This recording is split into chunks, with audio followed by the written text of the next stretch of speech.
Good evening, everybody, and welcome to the council meeting for Monday, February the 27th, 2023. At this time, please rise for the playing of the national anthem and a moment of reflection.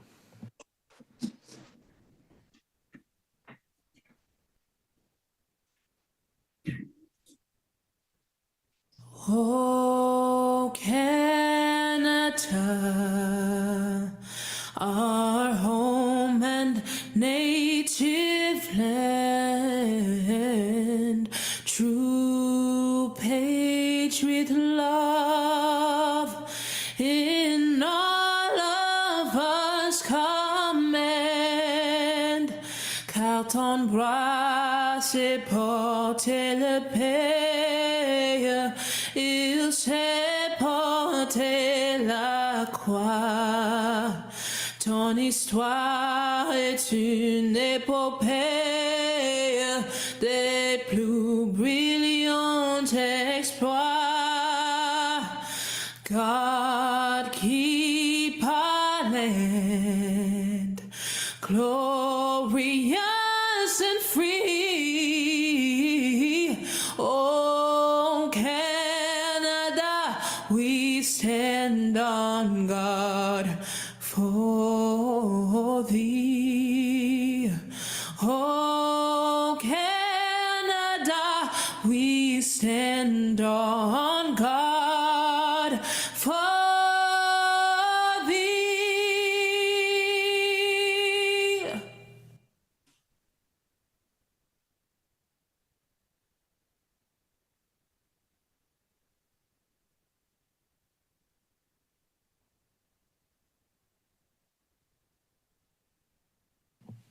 Please be seated.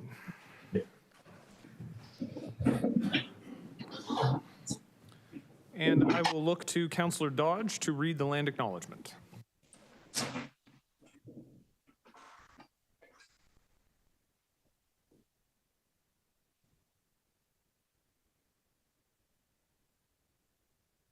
Traditional territory of the Haudenosaunee and the Anishinaabe peoples, many of whom continue to work and live here today. This territory is covered by the Upper Canada Treaties and is within the land protected by the Dish with One Spoon Wampum Agreement. Today, this gathering place is home to many First Nations, Métis, and Inuit peoples. Acknowledging this is a reminder that our great standard of living is directly related to the resources and the friendship of the Indigenous peoples. Thank you, Councillor Dodge. And good evening, everybody, and welcome to the February 27th, 2023 meeting of St. Catharines City Council. On behalf of Council and City staff, I'd like to extend condolences to the family and friends of City employee Dave Stewart, who passed away this past weekend after a hard-fought battle with cancer. Dave worked for the city for 34 years, hired as a technician operator in engineering, and then transferred to planning and building as a zoning technician, a position he held for the last 23. Known as City Dave to many staff and members of the community, he was witty, generous with his time and knowledge, and brought a lighthearted humor into every conversation. We offer our condolences to Dave's family, friends, and coworkers. The city will be honoring Dave by lowering all flags at all city facilities in his memory. Last week, I had the pleasure of visiting the volunteers of the Friends of the Lakeside Park Carousel, Port Dalhousie, at their workshop in Jean Sauvé Public School.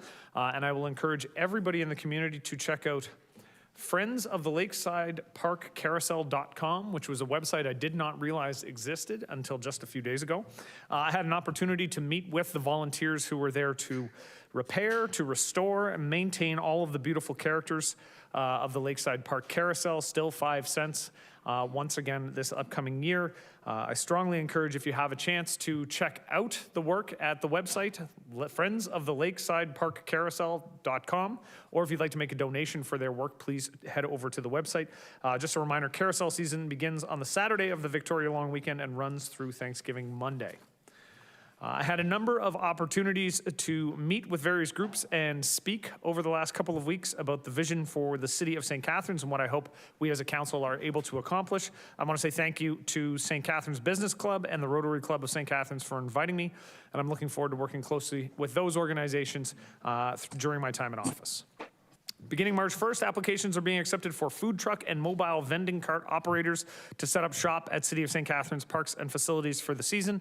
This one is very near and dear to my heart, as I was on council and was a part of bringing in the mobile vending applications and permits back in the day.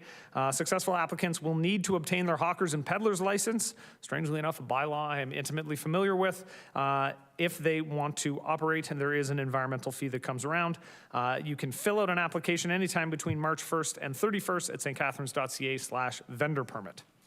A couple of other upcoming deadlines. Head over to stcatharines.ca/community gardens for the deadline. The deadline for establishing a new community garden is coming up on Wednesday, March 8th at 4:30 p.m. You can head to stcatharines.ca/vendor application if you are interested in becoming a vendor at the farmers market. That deadline is on March 4th. And I've got a bunch of congratulations because this was a very exciting last couple of weeks here in St. Catharines. First of all, Sunday, February 19th, the Ice Dogs, the Niagara Ice Dogs, celebrated their 1,000th game of Niagara Ice Dogs hockey. Whether they were played at Jack Gatecliff or they were played at the Meridian Center, the constant has always been the support of the community. This team is consistently ranked as one of the best fan bases in all of the OHL in terms of its support. I look forward to enjoying many more thousands of games to come with the Niagara Ice Dogs. Congratulations to City of St. Catharines resident Chelsea Elliott, who competed in the 2023 Canada Winter Games in freestyle skiing, both in aerials and moguls, representing Team Ontario. To Chelsea, I'm not quite sure where in St. Catharines she practiced her craft of aerials and moguls for downhill skiing, but we're happy you found a way, and congratulations for representing our city and your province at the Games. Congratulations also goes out to the Junior B Falcons. St. Catharines Falcons clinched the top spot in the Golden Horseshoe Conference, but also first place overall in the Go JHL this past Friday night. They will begin their quest for back-to-back Sutherland Cups on Wednesday, March 1st against the Pelham Panthers.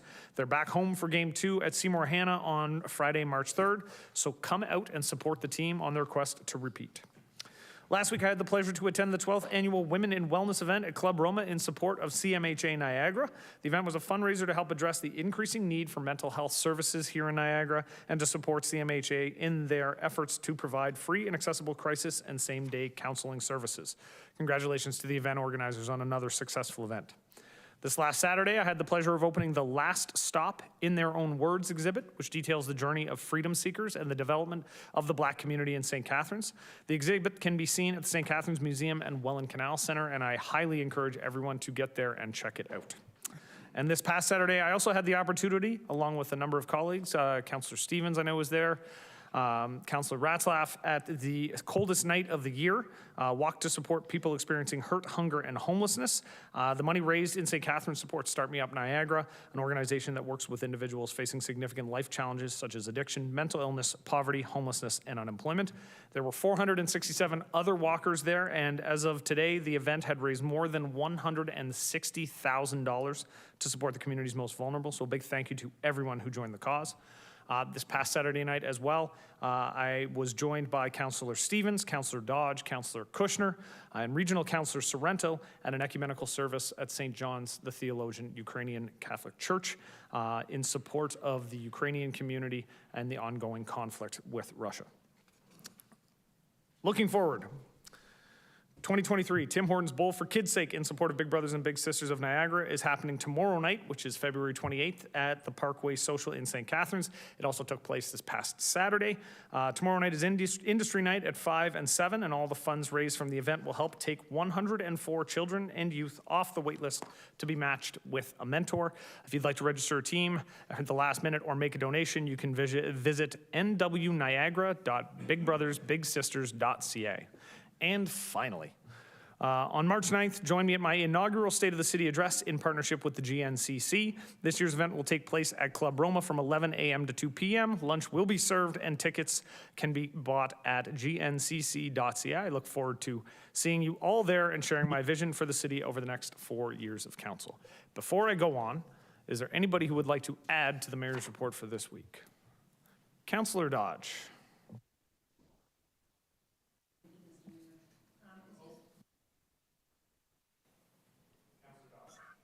Councillor Dodge, sorry, and Councillor Miller, put your name back up there. Sorry, thank you, Mr. Mayor.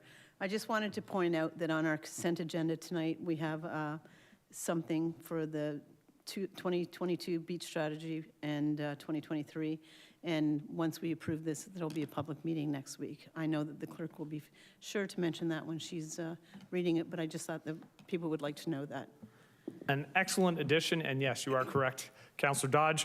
We will be at the appropriate time tonight approving a public meeting for next Monday night with respect to the beach strategy. I know there's been a lot of conversation, a lot of discussion, so I would highly encourage all residents, mark that in your calendar if that is a topic you are interested in. I know in Councillor Dodge's ward, it is of special interest. Thank you. Councillor Miller. Yeah, thanks. I just want to congratulate Meriton Lions hosted a trivia night on Saturday in support of the Westview Center for Women on Queenston Street and raised, I believe it's close to $5,000. So it was a great turnout.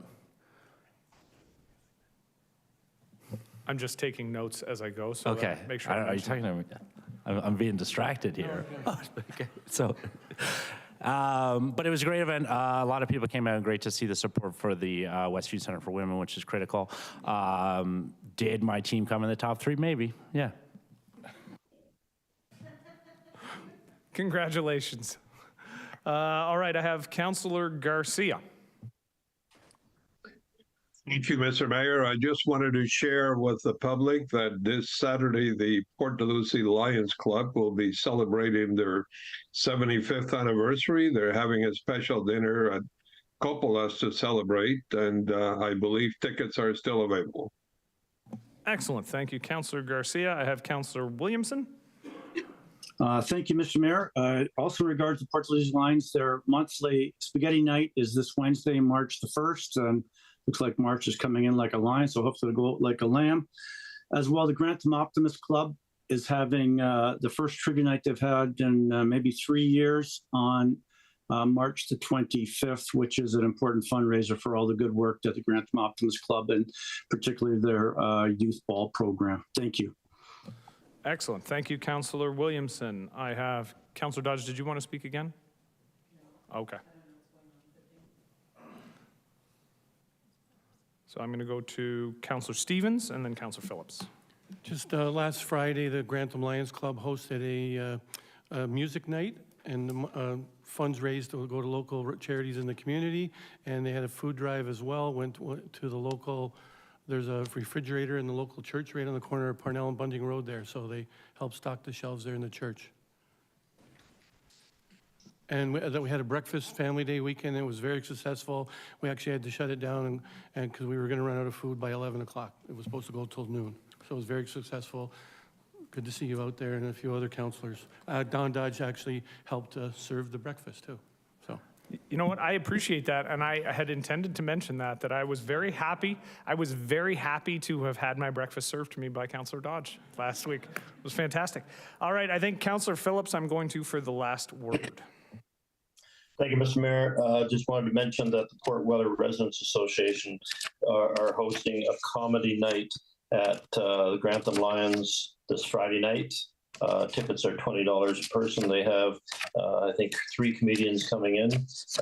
Looks like it's going to be a good evening. I believe it starts at 7 o'clock, but I'm not 100% sure of that start time. But looks like it's going to be a good evening and a good fundraiser for Port Weller Residents Association. Thank you. All right, thank you, Councillor. Councillor Miller, okay, we don't usually go twice, but okay, Councillor Miller. Sorry, I meant to say this before, and I got distracted by some table talk here. I should note Councillor Lindell was also out there in support and with MPP Stevens on Saturday night trivia, and their team did okay. I was wondering what comment you were going to make about where they finished. There is one last piece, and it is important to note there is a town hall scheduled for March 8th at the Grantham Lions Club to discuss information related to the explosion in Port Weller East back in January. So that public meeting has been scheduled. It's 7 p.m. on March the 8th. I know there's already been some media articles put out about that. I know the social media channels will continue to put that out there, but we want to make sure anybody watching tonight is aware. The city is going to endeavor, and we will try and answer as many questions as we are able to answer, but we believe we will have some good information that we can provide to the community, and if residents have questions, they are more than welcome to either send them in, and I'm going to look to somebody on staff to remind me there is an email address, which I will get for you in a couple of minutes.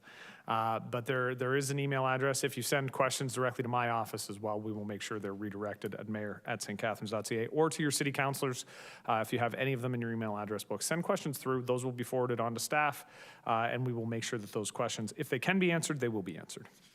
And I will simply say that I appreciate this new and improved and expanded mayor's report, because it is fantastic to hear all of what's going on in the community and the groups that are doing good work, talking about community fridges and, raising money for different organizations. It's just awesome to see. So with that, we'll move on to the adoption of the agendas. I have no amendments being made to the agenda this evening, so can I have a mover and a seconder? I've got Councillor Stevens and I've got Councillor Dodge. All those in favor? Opposed? And that's carried. Adoption of the minutes. Council received the minutes of the Budget Standing Committee meeting of February 8th, 2023. Can I have a mover and seconder? Councillor Ratzlaff, Councillor McPherson, all those in favor? Opposed? And that's carried. Any declarations of pecuniary interest? I've had none sent through to this point. Seeing none, we'll move on. We have the motion to move the consent reports. No items have been requested to be moved from consent to discussion. However, there is one change to be made, and that is a request from Councillor Dodge with the correspondence request to add endorse sub-items 3 and 8, which I believe are both with respect to Bill 23 and motions that have been passed by the Ontario Big City Mayors, as well as, help me, what's the 8 for? The town of Niagara-on-the-Lake, supporting our friends in Niagara-on-the-Lake. So the only change to the consent agenda is that the endorsement of those two sub-items. So I will look to the clerk now to call the recorded vote.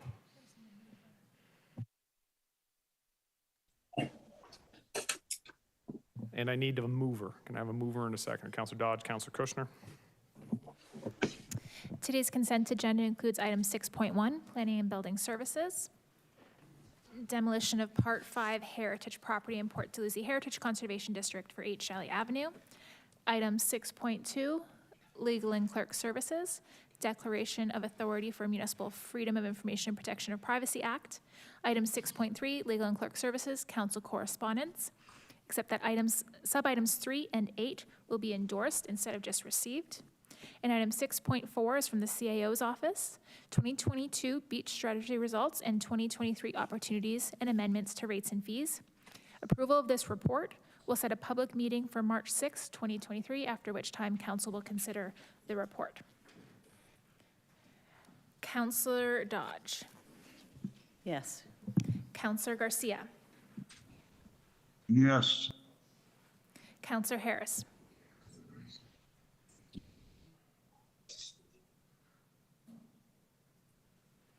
Councillor Kushner. Yes. Councillor Lindell. Yes. Councillor McPherson. Yes.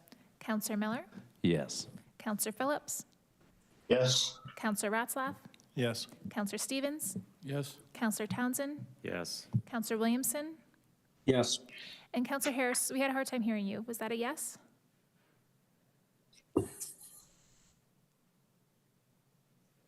Yes.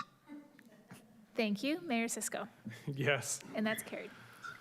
All right, moving on to item number 7, which is public meetings. And this evening we have the Financial Management Services public meeting with respect to the water and wastewater budget and associated rates. Notice of consideration of the 2023 water and wastewater budget and associated rates has been published in accordance with the city's notice bylaw. The public meeting will proceed as follows. Staff will explain the 2023 water and wastewater budget and associated rates. Members of the public wishing to delegate were advised to RSVP with the office of the city clerk by 9 a.m. today. No one requested to speak. Does anyone in attendance wish to speak? Seeing none, the public meeting will then be closed. I will then ask a counselor to move the recommendation from the report to open the discussion on the 2023 water and wastewater budget. Counselors will have an opportunity to ask staff questions about the water and wastewater budget as presented, and council will then vote on the 2023 water and wastewater budget and associated rates.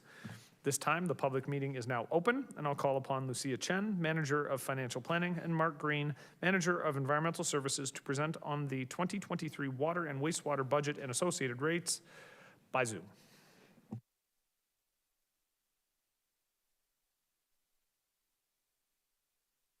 I'll just ask for a moment, Councillor Townsend. Sorry, Mr. Mayor. When you asked for any changes to the agenda, I did hit my thing, but it wasn't called on. Oh, I'm sorry. I did want to add someone to speak to 10.1, if possible. 10.1. Okay, who were you hoping to add? Miss Irene Newton from the Ukrainian-Canadian Congress. I believe we actually have her on the agenda.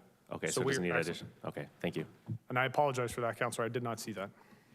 All right, with that, Ms. Chen, feel free to begin.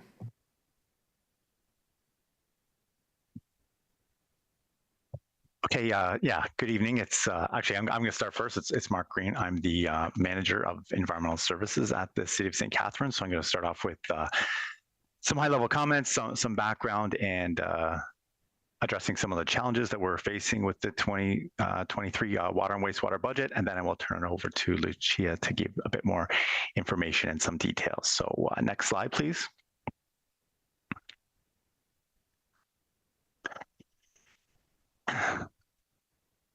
And yeah, so I think as council knows, our water and wastewater systems, it's kind of a three-tier approach.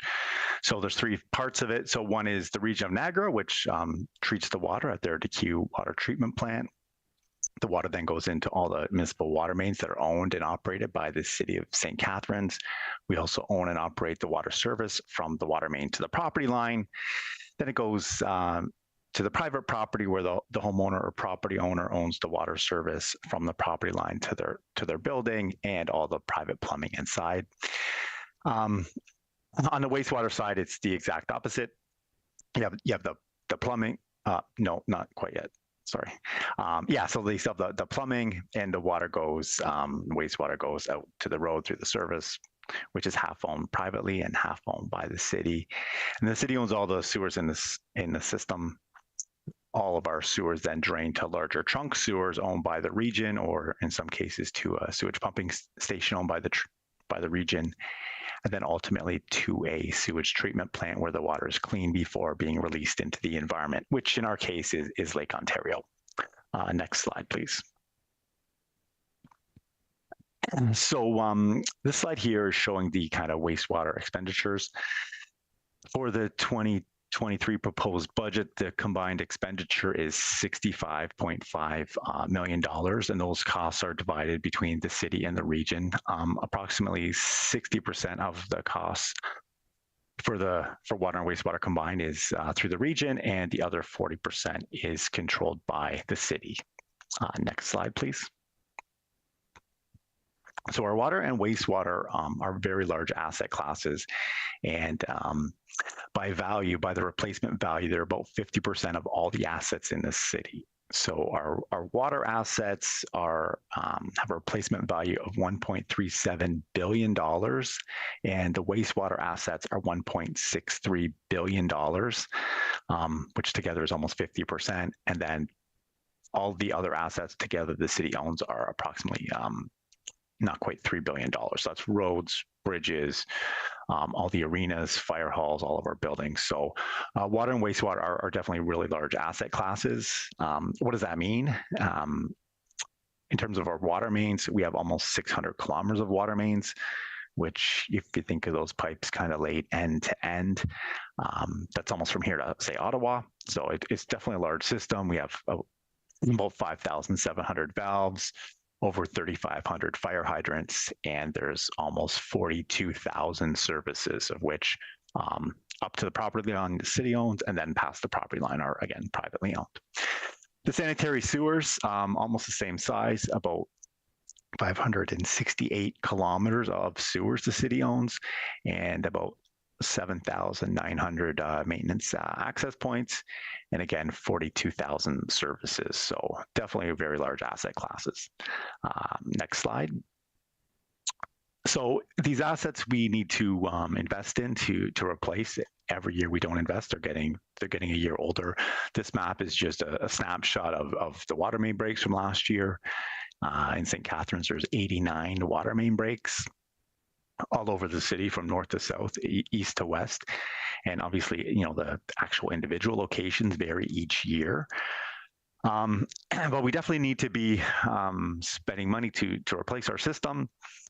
And one challenge we are facing is related to inflation. I think probably most of you are aware, construction, there's been lots of inflation generally, but definitely for the underground infrastructure for replacing sewers and water mains, it is pronounced. There's about a 33% in inflation just since 2019. So if the budgets aren't adjusted accordingly, that means each year we'd actually be replacing less and less water mains. Next slide, please. Some of the other challenges on the wastewater side, one is as the pipes get older, they're more prone to cracking and small leaks, which allows more rainwater to get into the system. That clean water has a number of disadvantages.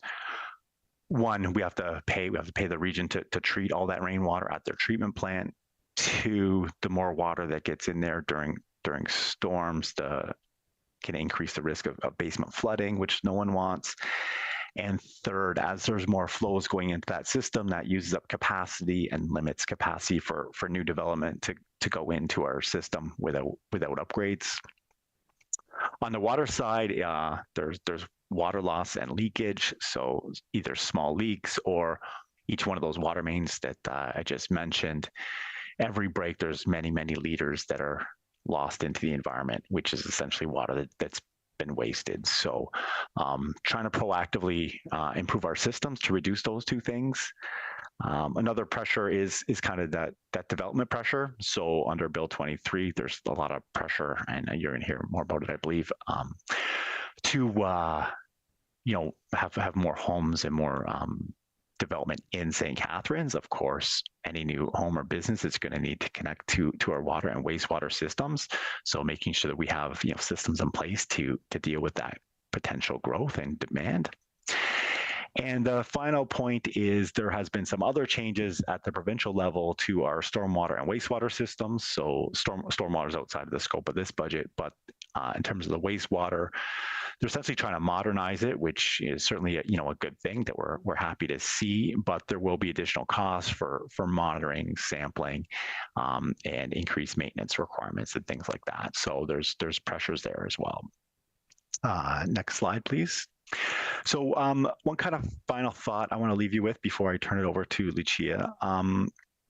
So when we're talking about climate change, these are those long-term, projections and changes in average temperatures and average kind of weather conditions you would expect. When we did our climate adaptation plan, it definitely identified extreme weather as and these large storms as a risk, and specifically in terms of basement flooding from too much rainwater getting into our sanitary sewer systems. So we want to try and address that, and we want to put pipes in the ground now. We want them to last a long time, right? 50, 75, 100 years, which means we need them to deal with the climate we're going to have in 50, 75, or 100 years.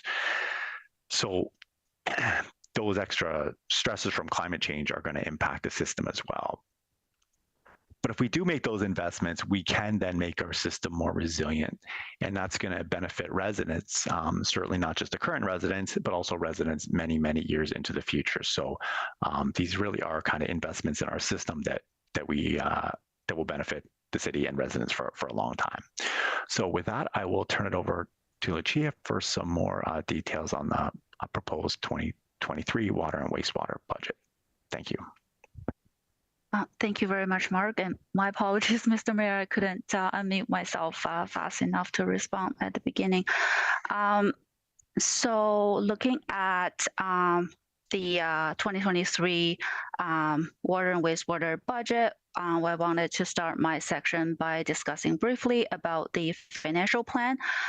So back in 2019, both the City Council and Niagara Regional Council approved their 10-year water and wastewater financial plan as required under the Safe Drinking Water Act. The city will be updating its water and wastewater financial plan this year, with 2024 being the 5-year point, and review the requirements under the Act for update and council approval in 2024. As we can see on the screen, in 2021 and 2022 budget, the city deviated from the targeted increases to help mitigate COVID-19 pressures. For 2023, staff are proposing an increase that is above the target to help get back to get back on track with the financial plan. And with the proposed increase, we are still 0.5% below the target for the 3-year average. Next slide, please. So overall, as Mark has alluded to, for the water expenditure budget, the region control cost takes about 45% of the total water expenditures, and on the wastewater side, the region control costs takes about 75% of the overall wastewater expenditures. In the ring chart at the bottom of the screen, it shows overall 65% of the total expenditures is fixed, with only 35% is considered variable. So fixed costs represents the fixed portion of the regional charges for water and wastewater, and city's capital-related investment, including rate support and capital auto revenue for water mains and sanitary sewer projects, and debt repayment.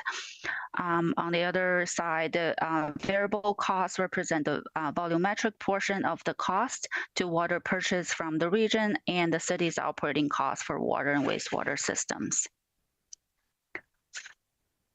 The city's current water and wastewater rate structure is a combination of fixed and volumetric charges. The fixed portion is calculated to recover the costs of the water main and sewer replacement program budgets.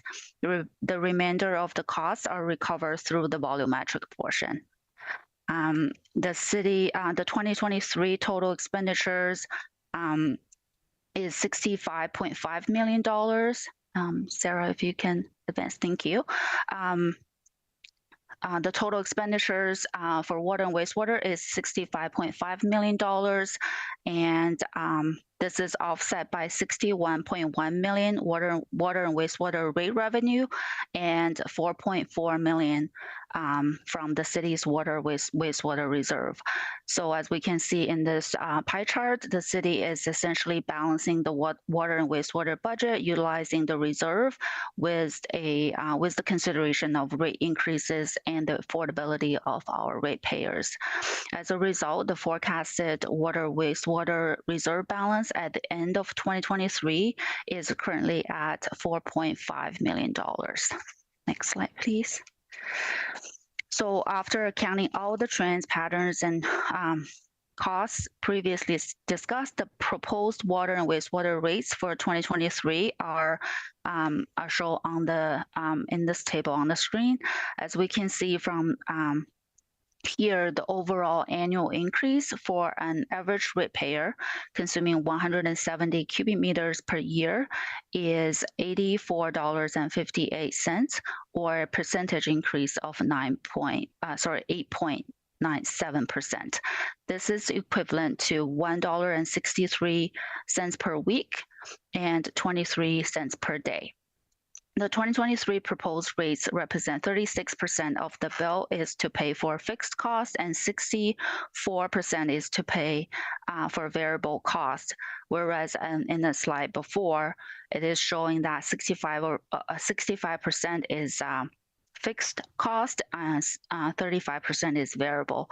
Therefore, there is inconsistency between the fixed versus the variable cost and the fixed and variable fees. So the city is on the path to gradually correct the inconsistency to make the shift in the rates between fixed and variable fees. Next slide, please. Looking at how the city's 2023 average water bill measures up with our municipal comparators, the rates displayed are the most current rates available and include two rates from 2022, which are Kingston and City of Niagara Falls. As you can see from the chart, St. Catharines' proposed 2023 water and wastewater rates are below the average of all the municipal comparators. Next slide, please.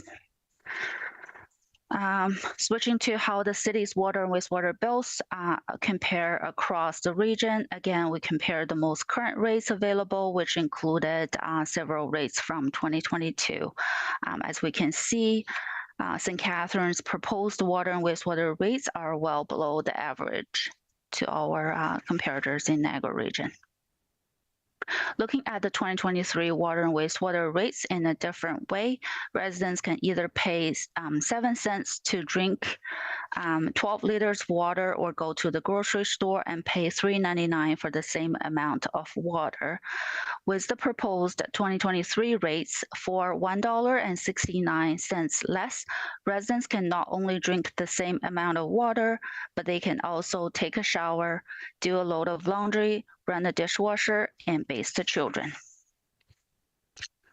Next slide. Mr. Mayor, that concludes the staff presentation today. Thank you. Thank you, Ms. Chen, and thank you, Mr. Green, for the presentation. I will say my favorite slide of any given year is the one that tells me that we spend 7 cents on 12 liters of water to drink at home. And I know the Director of Financial Management appreciates that slide a lot as well. There was nobody asking to speak, so at this time, I'll ask for a motion that council close the public meeting respecting the 2023 water and wastewater budget and associated rates. Councillor Miller, seconded by Councillor Townsend. All those in favor? Opposed? That's carried. So the public meeting is now closed and council's called to order. Is there a councillor who would like to move the recommendation in the report? Councillor Kushner, seconded by Councillor Miller. So the recommendations on the screen: the council approve the 2023 water and wastewater budget and associated rates as outlined in Appendix 1, that they are effective for billing periods ending on or after March 1st, 2023, and that the city solicitor be directed to prepare the necessary bylaws. At this time, if you would like to speak, please add your name to the list or raise your hand if you are at home, and I will trust. All right, so we will go to Councillor Williamson first, followed by Councillor Townsend. Excuse me. Thank you, Mr. Mayor. Through you to Mr. Green. And this is a bit of a broader question, and you can rule me out of order, Mr. Mayor, but I doubt that you will. Our drinking water source is Lake Erie via the Welland Canal at Allenburg, and we know that the mayor sits on the Great Lakes Committee. There has been some notable environmental spills and fires, et cetera, in Ohio recently. There's lots of concern about the Line 5 Enbridge oil pipeline that has spilled out, has had a history of spills between 1967 and 1997. And we have the potential blue-green algae issue in Lake Erie. And it might be a little unfair to put this to Mr. Green, but are there times when the gates at the Welland Canal or intake to the water are actually shut down if we know that there's contaminants in our source water? And if that's more appropriately asked to someone at the region, I can understand that. Thank you. And I will say the second part of Councillor Williamson's question was, of course, and if that's the case, how would it affect the water rates? So to ensure that it was directly related to the conversation we're having this evening. Mr. Green? Through you, Mayor. So the intake is that's correct. It's basically Lake Erie water off Lake Ontario. There's lots of monitoring that's done into what we refer to as the raw water, the untreated water before it gets to the plant. There are risk assessments and there are contingency plans for a wide number of possible scenarios. So that could happen if there was, like a spill or something into the Welland Canal and they did need to do that temporarily. I'm not familiar myself of if that's happened. I don't believe it's happened recently, but it certainly could. And I would also, because I know there have been some questions from the public, your comments about the that train derailment in Ohio, and that the chemicals, going into the environment and the ground there. The location where it was in Ohio goes actually south to the Ohio River, so which you probably know, but for the public's to make sure they're confident in our water, that does not go into the Great Lakes, so that does not go into our system. And we've been in contact with public health as well as the region and other agencies to make sure we're all messaging the same thing, because obviously it is alarming to the public when large events like that do happen, and not everyone is familiar with where our drinking water comes from. So I did just want to mention that. So thank you. Thank you very much.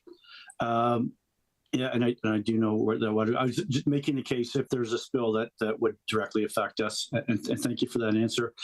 And I'm not sure if this is directed to you, but I know that we're trying to become more proactive instead of reactive when it comes to breaks and other issues. Is this budget moving us towards becoming more proactive in terms of reducing the number of breaks and anticipating where the breaks are going to happen before they actually happen, reducing the number of them?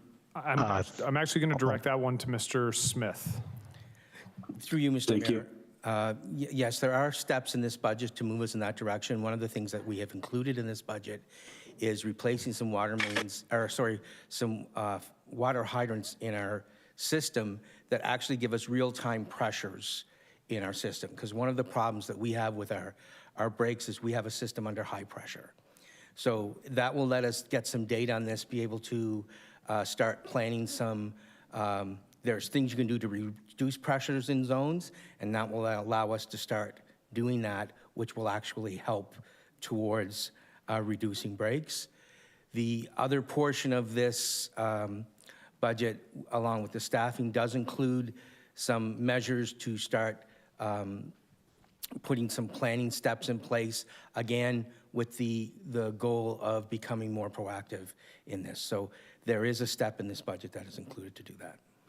Thank you. And one other question that I'm a little bit loath to ask because it might jinx it, but in terms of the distribution of breaks on that map that you put up there seem to be relatively few west of Geneva Street in the north end. Typically, Port Dalhousie Ward and the north end have had our fair share of breaks. Is there any particular, is it just a matter of luck that this has happened, or? Sorry. Through you, Mr. Mayor, that is a statistical anomaly. I will point out, Councillor, that it was noted by all other members of council that St. Andrews Ward and Port Dalhousie seemed to avoid water main breaks last year, and St. Patrick's Ward especially seemed to get hammered so I appreciate you offering the opportunity for us to point out that the good folks of Port Dalhousie and St. Andrews seemed to get off very lightly last year. Thank you very much. I would suggest that Grantham had their fair share of last year too. Grantham definitely did as well. I will say St. George's seemed to be third, so it was difficult. Thank you, Councillor Williamson. I have Councillor Townsend followed by Councillor Garcia, and then Councillor Stevens and Councillor Kushner. So Councillor Townsend. Thank you, Mr. Mayor. My question is, if we just pull back up the Niagara comparators on the slideshow, is that possible to put it back up on the screen?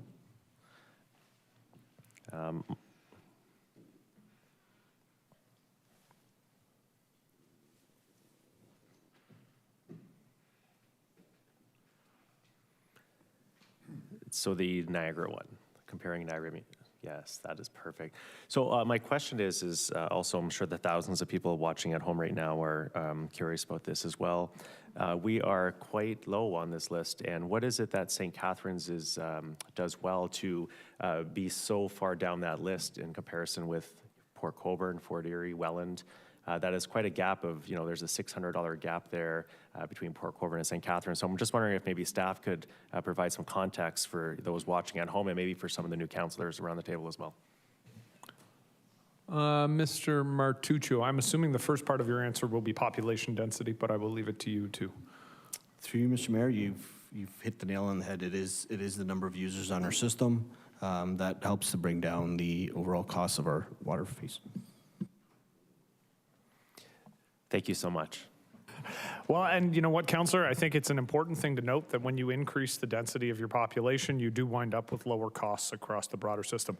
The one other thing that I will point out, just for those who maybe did not notice, we're listed as the third lowest on that list, but those are 2022 rates for Niagara Falls. And when the city of Niagara Falls brings in their increases, I would wager they will likely jump back to higher rates than the city of St. Catharines and move back into second least expensive. Councillor Garcia. Thank you, Mr. Mayor. When you and I attended the workshop on the water rates and then at the budget committee, we mentioned the fact that this is a rather large increase on a percentage terms, and water rates are very difficult to explain to the residents because, of course, everybody feels they're using less water, yet they're paying more. So in both of those cases, we discussed the fact that we need to do a better job communicating to the public why the rates go the way they go, and to do that through both a media release that staff would work on, and also ideally through an insert in the water bills that are mailed out. So my question is to you, do I need to make an amendment to that effect, or is that just direction to staff at this time? I appreciate that, Councillor. I believe staff took that as direction through our discussions, both in the workshop and at budget committee, and Ms. Douglas is nodding that that was taken as a direction to staff at that time, but reiterating it this evening I think is good as well, just for the public to understand there will be some supplementary information going out explaining the reason behind it. You're 100% correct.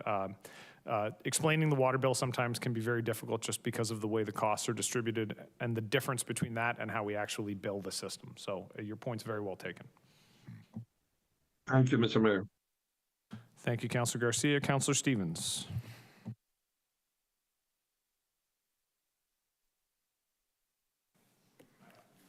Through you, Mr. Mayor, I don't know who would answer this. You hear this a lot, so I'm just asking it for, like, as Councillor Townsend said, the thousands who are watching at home. When it says average, people like to know, like, why did their bill go up maybe so much? What's average? Is it a family of 4? Is it based usage? Just any kind of idea, like how we picked an average, like for the increase? It's an increase of an average of this much for? I believe the average bill would be based on 880 cubic meters, or is it more than that now, or is it less? 800? Thank you. Through you, Mr. Mayor. The average bill is based on 170 cubic meters, and we get that based on looking at our customers, and then when we do the calculation for our municipal comparators, we use the same 170 so that we're comparing apples to apples. All right, thank you. My number was way off, so I appreciate the clarification. I have 880 in my head. I don't know if it was cubic feet that I had read the number in at some point. I don't know. Councillor Cushing, did you have comment? No. Okay. Are there any other questions or comments? All right, seeing none, we do have a recommendation, the staff recommendation on the floor. So at this time, I'll look to the clerk to call the roll. Councillor Kushner?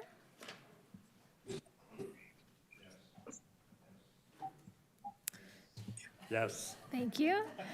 Councillor McPherson? Yes. Councillor Phillips? Yes. Councillor Stevens? Yes. Councillor Williamson? Yes. Councillor Dodge? Yes. Councillor Harris? Yes. Councillor Lindell? Yes. Councillor Miller? Yes, I'd like to know my one yes is as good as Joe's 8. They are equally weighted votes, yes. Yes. Councillor Ratzlaff? Yes. Councillor Townsend? Yes. Councillor Garcia? Yes. And Mayor Cisco? Yes. That's carried. Moving on to item 7.2, Financial Management Services, the stop up, close, and declare surplus part of Marlene Drive, part of PIN 46339-0298LT, Realty File 22-001. Notice of consideration regarding the recommendation to stop up, close, and declare surplus part of Marlene Drive, Realty File 22-001, has been published in accordance with the City of St. Catharines notice bylaw. The public meeting will proceed as follows. Members of the public wishing to speak to the item were advised to RSVP with the Office of the City Clerk by 9 a.m. on Monday, February 27th, 2023 in order to speak. No one requested to speak. Does anyone in attendance wish to speak? Seeing none, the public meeting will be closed. The council will then discuss and vote on the item. We'll now commence the public meeting. No one is registered. Does anyone in attendance wish to speak for a second time? Seeing none, can I have a motion to close the public meeting regarding the recommendation to stop up, close, and declare surplus part of Marlene Drive, Realty File 22-001? Councillor Ratzlaff, Councillor McPherson, all those in favor? Opposed? That's carried. And we're going to put the staff recommendation on the screen because it's 4 or 5 paragraphs long. But essentially, the council declares surplus a portion of Marlene Drive, and that we waive sections 4.6 and 4.7 of bylaw. Sorry, I should actually read this one, shouldn't I? The council declares surplus a portion of Marlene Drive, being part of Marlene Drive and unnamed highway. Plan 273 is shown outlined in yellow on Appendix 1. Council authorizes stopping up and closing of a portion of Marlene Drive, being part of Marlene Drive and unnamed highway. Plan 273 is shown outlined in yellow on Appendix 1 as attached. That the lands be disposed of according to procedures outlined in the Disposal of Land Bylaw 2007-309 and Delegation of Powers and Duties Bylaw 2020-156 to the abutting property owner Yusuf Haj Ahmad. And the council waives sections 4.6 and 4.7 of bylaw 2007-309 relating to notification of Niagara Region and school boards and placing of a for sale sign and listing the property on the local real estate board, and further the city solicitor be directed to prepare the necessary bylaws. Is there a councillor who'd like to move the recommendation? Councillor Kushner, seconded by Councillor Ratzlaff. And I will look to the clerk to call the roll. Oh, Councillor Kushner? Yeah, the motion refers to unnamed highway. What exactly does that mean? I didn't know we had unnamed highways in the city. Who would like to answer that one? I'm looking at Mr. Martuccio, perhaps? Yeah, I'll take a stab at it. That's an OLS type question, but yeah, unnamed highways are basically lands that are declared right away that have not been named, officially opened as a road and have not been named a specific street. So why wouldn't we call them unnamed roads? For clarity. I think it's the question about the use of the term highway. It's, yeah, it's unnamed highway it's just an OLS term. It's a technical term for a land designation. Thank you. All right, wonderful. I will now look to the clerk to call the roll. Councillor Kushner. Yes. Councillor Ratzlaff. Yes. Councillor Dodge. Yes. Councillor Williamson. Yes. Councillor Garcia. Yes. Councillor Townsend. Yes. Councillor Harris. Yes. Councillor Stevens. Yes. Councillor Lindell. Yes. Councillor Phillips. Yes. Councillor McPherson. Yes. Councillor Miller. Yes. And Mayor Cisco. Yes. And that's carried. Excellent. Moving on, there are no presentations under number 8 tonight, so we'll move on to discussion reports. And the first one is 9.1 Planning and Building Services, the 2023 Municipal Housing Pledge. I'll look to Tammy Kate, Director of Planning and Building Services, to provide opening remarks. Thank you, Mr. Mayor, and through you to council, staff, and the public. Last year, both Bill 109, the More Homes for Everyone Act, and Bill 23, the More Homes Built Faster Act, both received royal assent, and both pieces of legislation were aimed at implementing the province's goal of getting 1.5 million new homes built in the next 10 years. On October 25, the Minister of Municipal Affairs and Housing set a growth target of 11,000 new homes to be built in the City of St. Catharines by 2031. The same letter asked the city to demonstrate its commitment to achieving this target by approving a municipal housing pledge. So the report before you this evening seeks to serve that purpose. The pledge is not a planning document, but a commitment. The staff report outlines the numerous initiatives that the city and staff have taken and aim to take to support this target within our scope of capability and responsibility. In fact, the city's official plan has already been updated to conform to provincial growth targets to the 2051 time horizon. The city has undertaken many progressive policy, process, and technology improvements to position St. Catharines to accommodate the processing of development applications to assist the province in meeting its housing goals. Council's endorsement of this report signals to the province that the City of St. Catharines will undertake its best efforts to support the creation of 11,000 new homes in the next decade. Thank you. Thank you, Ms. Kate. At this time, we have a counselor. Can I have a counselor to move the staff recommendation? Councilor McPherson. And can I get a seconder? Councilor Kushner. So on the screen is report or the staff recommendation. And I apologize. I'm just trying to make sure I have everybody here on my screen. All right, so I have Councilors Miller, and then McPherson, and then Phillips on my speaking list. So I'll look to Councilor Miller first. Thank you. Just a question through the mayor, probably to Ms. Kate. Just, you noted that we're already trying to meet the provincially mandated growth projections, and the report actually lists 13 or so initiatives, incentives, plans, strategies, tools that we're trying to use to do it. So how does making this pledge, or how does the new number from the, is this a new number we're trying to hit now from the province, or sort of what is the meaning of this pledge? Because it seems like we're already doing a lot according to this report. Thank you. Through the chair to the councillor, while the number is, how can I put this? It's not a new number. It's an abbreviated time frame. So our land needs assessment and growth management work that we had completed in 2020 had adjusted for about 15,000 new homes by the 2051 time frame. So what this is suggesting is that we do 11,000 new homes by 2031 in the next decade. So we have accommodated in our official plan policies these growth targets, just with a bit of a longer time frame. Okay, so I'm going to ask for a pause. Councilor Miller, press your button. Councilor McPherson, press your button.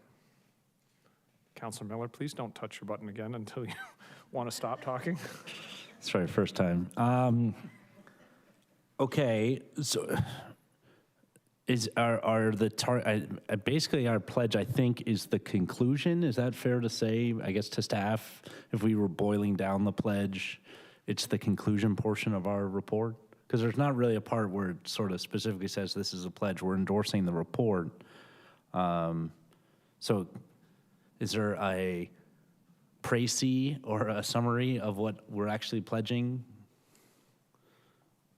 And would that be the conclusion, I guess, is my question.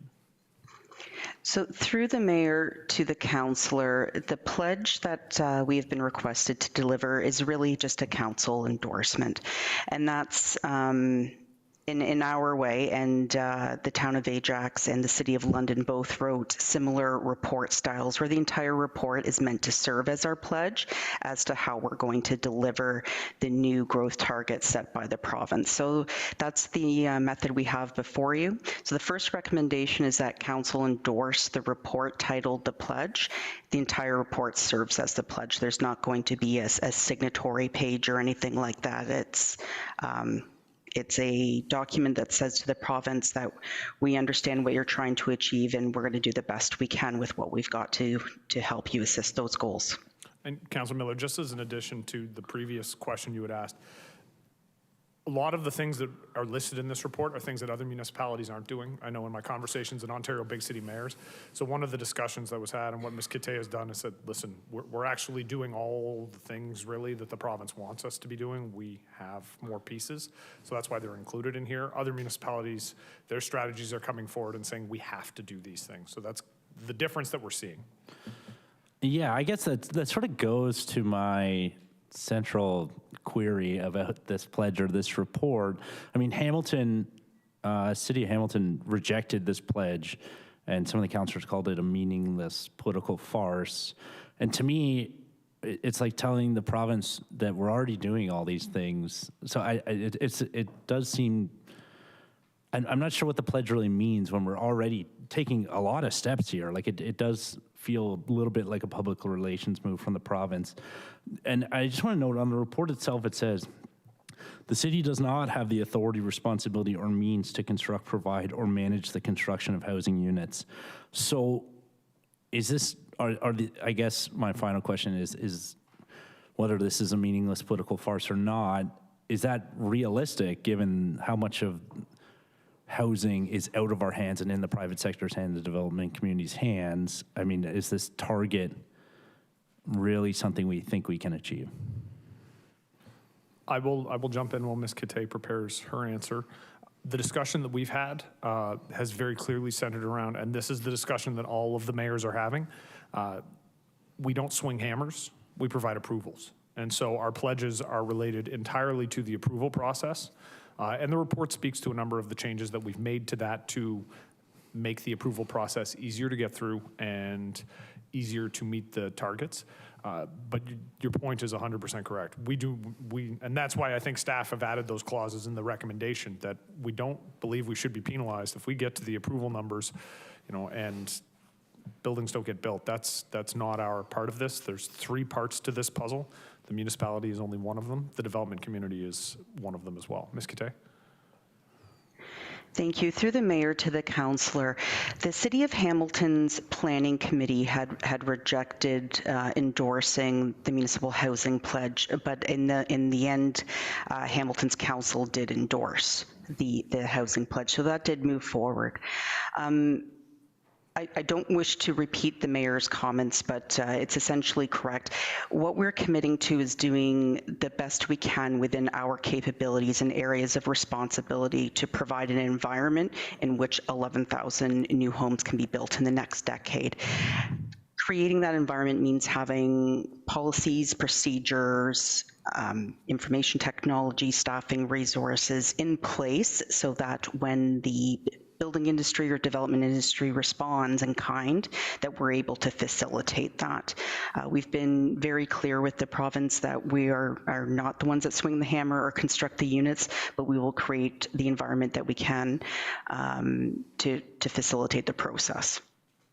Okay, thank you, and I appreciate that. And I really appreciate the way the report is written. It's a very frank and honest report about what we're doing and some of the challenges, and I appreciate the planning generally has not pulled any punches when it comes to some of these plans and requests from the province, but have done so in a diplomatic way. And so I'll support this report. I think we're doing all we can. I think our planning department and last term of council and this term of council is incredibly committed. It seems kind of silly that we have to make this fairly meaningless pledge or confirmation that we're going to keep doing the things we're already doing. But because I like the way the report's written and the included requests, I'm happy to support it. Thanks. Thank you, Councillor Miller. Councillor McPherson, followed by Councillor Phillips. Thank you. Through you, Mr. Mayor. To kind of follow up on Councillor Miller's, is there a way that we can, less a question, maybe more of a comment, is there a way that we can convey this information to the public in a really concise way? Like if if we're approving, 500 units, let's say, is there a way that we can have this visually available to the public and the business community so that, they understand, we're meeting our pledge or we're making a commitment, and as you've said, we don't actually build homes, but we approve them. So is there a way that we can convey this? A dashboard of sorts, perhaps? Yes, that would be excellent. Ms. Kate? Thank you. Through the mayor to the councillor, yes, we do know that the province has tabled some draft legislation on how they expect measurement of these targets to be undertaken. We're certainly supportive of having a uniform provincial-wide way of monitoring how these are being achieved, and we would like to include that data on our website. We're just waiting for the province to finalize how and what they want to be measured. That being said, as it is now, we already report on an annual basis on our building permits issued and inspected and revenues obtained and the status of our reserve fund, and that is also on our website moving forward. We know the website could eventually indicate some type of dashboarding. We would need some IT assistance in doing that, but very quickly, once we are sure and once we are insured by the province as to what they want measured and how, so that we have a uniform methodology, we will have that information on our website. Thank you. That's fantastic. Excellent. Councillor Phillips, followed by Councillor Garcia. Thank you, Mr. Mayor, through you. To Director Kate, I don't remember reading it in the bill that the province has given us as to the percentage of affordable houses that are expected to be built. Is there any determination from the ministry that these houses have to be of a certain value or a certain size, or is it just build them and they will come? Through the mayor to the councillor, there has been no target set for affordability. And the idea with the 1.5 million new homes in the next 10 years is to provide a supply to match demand. Okay, I will make the comment that I was representing you, Mr. Mayor, last week, and spoke with the Deputy Minister of Finance and asked him about that situation and the fact that maybe they could define what affordable housing means, what an affordable house is, and he said he'd take that back. Secondly, and lastly, to Director Kate, we have a lot of large buildings on the map coming up, some in Port Dalhousie, some downtown. We have the former General Hospital site, where you have a large building of, we'll say, 30 stories. Do one of those units count as one of the 11,000, or do they actually have to? Does it actually have to be a quote house? Councillor, I can jump in with that.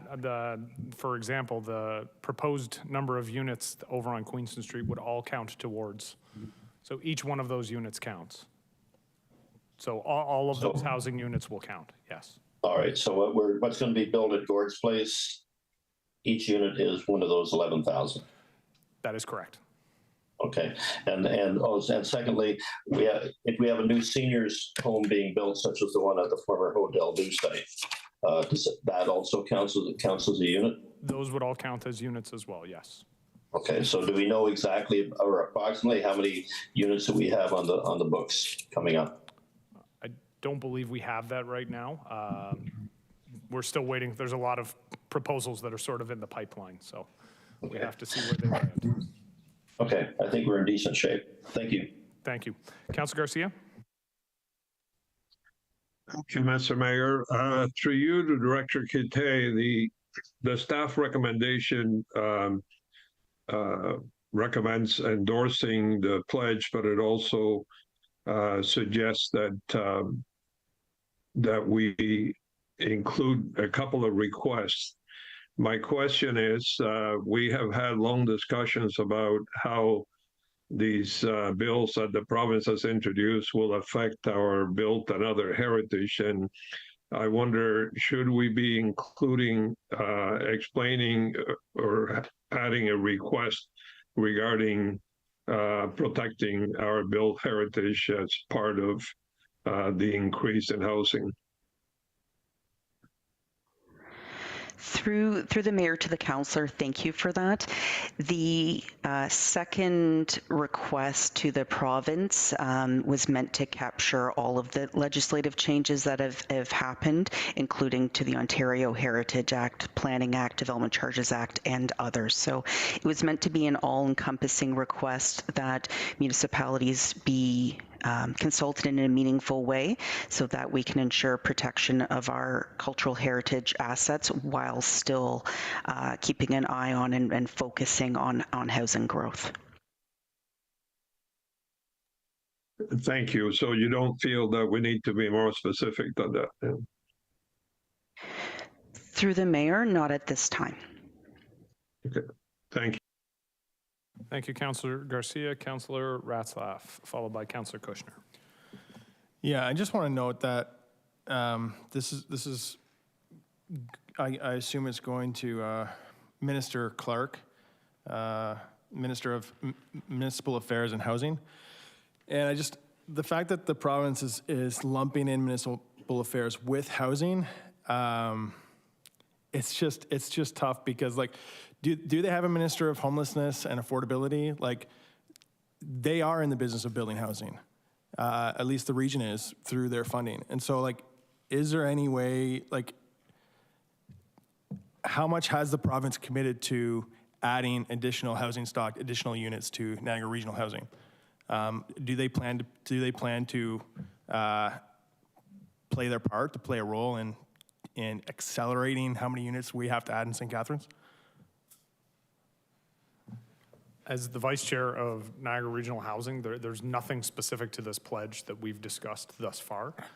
There are plans, obviously, in different stages of development, but nothing specific to this pledge or fitting into that. I mean, ultimately, any new Niagara Regional Housing builds will be a part of the pledges here. Niagara Falls has a similar pledge that they're dealing with, but there's nothing specific to this that's been brought down from the province.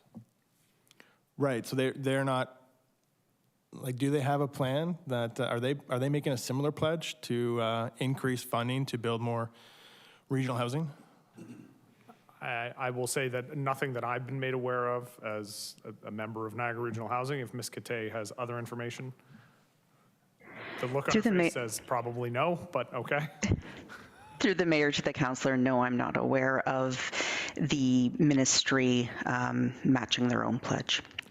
Yeah, because, like, I would love for cities to punch upward here and say, like, hey, we're making a pledge to do our part in building and creating the conditions for a bunch more units to be built.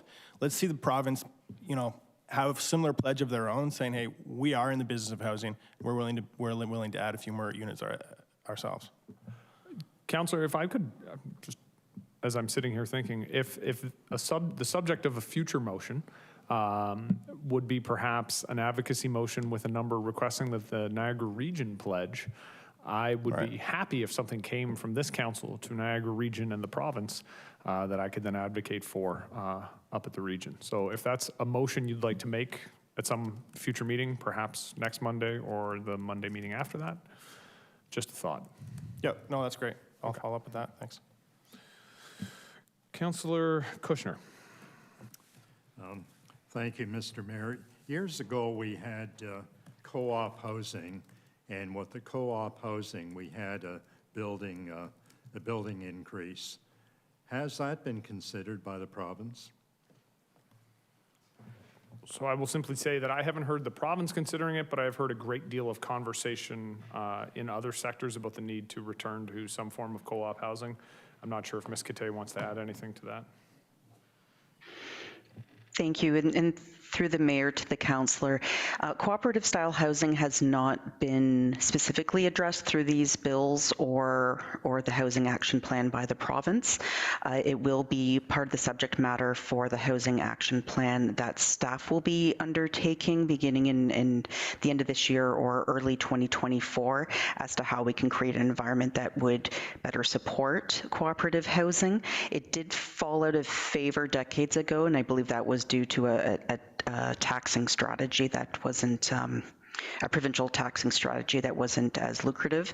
There's also financial considerations around funding those types of projects where financial institutions prefer more immediate and larger returns on their investment.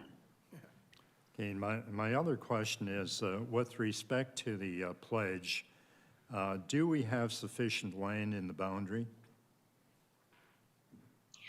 Through the mayor to the councillor, yes, we do. City staff undertook a land needs assessment, which resulted in official plan amendment 26, which was approved by council in November 2020, and then adopted by council in November 2020 and approved by regional council in March 2021. We know that it was appealed, and eventually those appeals have been disposed of. So our official plan demonstrates that we have the land and the growth targets can be achieved within our boundaries to the 2051 time horizon. Okay, and if we do meet the pledge, how do the number of housing units compare on an annual basis with what we're doing now?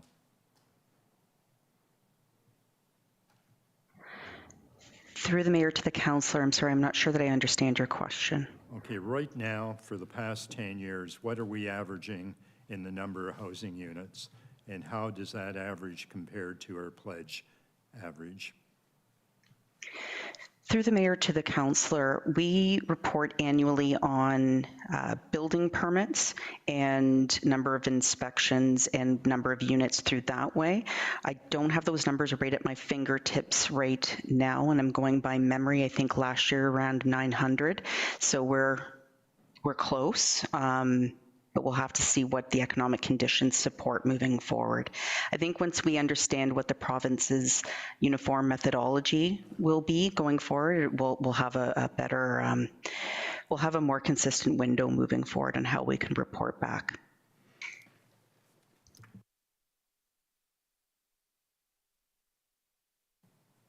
Yeah, thank you, Mr. Mayor. And once again, excellent report from our planning department.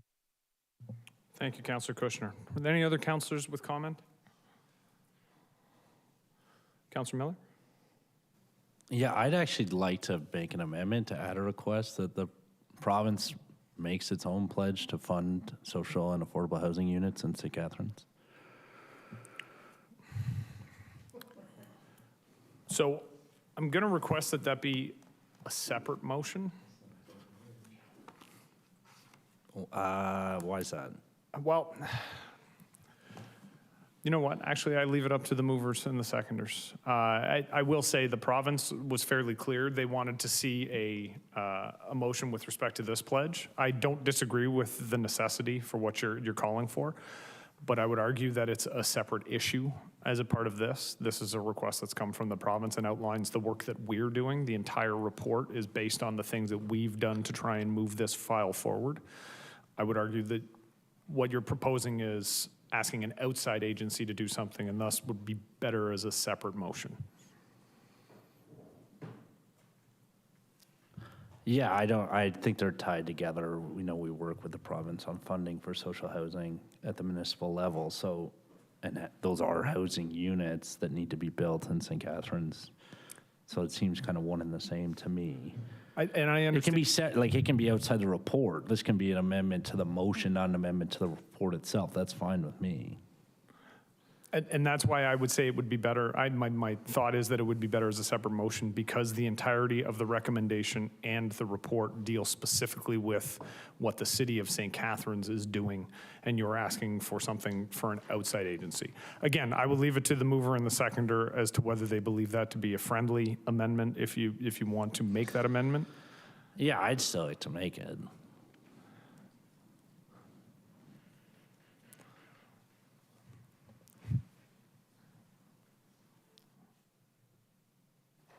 Councilor Kushner? Yes. What he's suggesting, Mr. Mayor, is quid pro quo. We pledge, you pledge. But I think would be neater if we vote on this and then have a separate motion. Okay, so Councilor Miller, would I be able to ask you to remove, or do you want to vote on this as a part of putting it into this main motion? Let's vote on it, and then if I need to announce a motion for next meeting, I'll do that. Okay, so we're going to take this as an unfriendly amendment. Does anybody wish to speak to it, or can we vote on the amendment as it stands? And I'm just looking to the clerk. Through the mayor, I just want to caution council not to get in a situation maybe where you have to reconsider a previous decision. So if you make a decision on something tonight and it doesn't pass, if you want to make the same decision at the next meeting, you would need to first pass a motion to reconsider. It requires a 2/3 vote. So just something to keep in mind. Does that applies to amendments, not motions themselves? Through the mayor, it would apply to any decision that council makes. So I think you would probably have widespread support for the motion if it was. Sure. So we're going to withdraw it from this evening? Sure, I'm getting Thank you, sandbagged. Councilor. All right. All right. Are there any other comments? All right, I will very briefly speak to this. I do appreciate the conversation around the table, and I will say when Councillor Miller brings his motion, I will be happily voting in favor and speaking in favor of it, because I think that we do need to ensure that all parties to the development of new housing units are making their own pledges. A discussion we've had is looking towards the province, and I will say the big city mayors have said, we'd like to see a pledge from the development industry saying that they are going to be building units that are affordable and that are going to meet the requirements of all of these pledges. But with respect to what we're voting on this evening, I think it does represent a path to ensure that 11,000 new housing units are approved over and above what's in the ground today here in St. Catharines. I'll echo the comments of members of council. I want to thank Ms. Kate and her staff for what I think is an exceptional report. It lays out very clearly all the things that we're doing. We have very permissive land use policies, and they've become more permissive over my 12 years on council. I know some of the members of council who've been along longer than me have seen the way our land use policies have changed to make it easier to develop. There are multiple incentives, different grants that are laid out in the report. We have started to put into place new plans for surplus lands, the idea of a municipal land development corporation. We've brought in a development expediter. All of these are steps to try and make housing easier to build in St. Catharines. And very specifically, and it's mentioned in this report, talking about the streamlining of the development process. We've engaged KPMG with process improvements that will be coming forward in the next few months to council. We've started our tech portal, our technological innovation with a portal online to allow for inspections and permits to move quicker. This council made a very difficult decision, but I think a very correct decision, to increase our human resources complement when it comes to planning and building, to try and get projects moving more quickly through the process. And I will just momentarily give a shout out to Ms. Kate and Mr. Lane and the other staff in Planning and Building Services. I know they have a liaison committee with the development community. I had a chance to sit in on one of those meetings. They're working hand in hand with the Niagara Home Builders and other development organizations in the Niagara region to make sure that what we're doing here in St. Catharines continues to be steps towards additional housing units getting built. Several councillors have identified issues this evening. Ms. Kate spoke to them as well. There are concerns with what's in Bill 23. We know that as a municipality, we and the region need to be made whole with respect to development charges. I can tell you this year in the regional budget, there's $18 million worth of backfill that had to be done because of the changes in Bill 23 and the lack of development charges being collected as compared to what was expected. That's 4.5% on a regional budget at $18 million. But the province has said they're going to make municipalities whole, and so it's our job now to hold them to account and make sure that that actually happens. Because the truth is, if we're going to build 11,000 units, there's going to be development that has to occur within the community, infrastructure that has to go into the ground. And in the past, growth paid for growth. Well, if the changes in Bill 23 stay the way they are, then we need some help in being able to actually build that infrastructure and get it into the ground. But with that said, I think this is an opportunity for us to work as collaboratively as possible with the provincial government in an effort to get these housing units built. I know in the last election campaign, this was one of my primary platform planks, was to build new housing units. So again, I appreciate the work that staff has done, and I appreciate the questions and the commentary from council. And with that, I will look to the clerk to call the roll. We're going to look to mover first, Councillor McPherson. Yes. Councillor Kushner? Yes. Councillor Stevens? Yes. Councillor Ratzlaff? Yes. Councillor Garcia? Yes. Councillor Williamson? Yes. Councillor Townsend? Yes. Councillor Dodge? Yes. Councillor Harris? Yes. Councillor Miller? Yes. Councillor Phillips? Yes. Councillor Lindell? Yes. Mayor Cisco? Yes. And that's carried. Unanimously. I love it.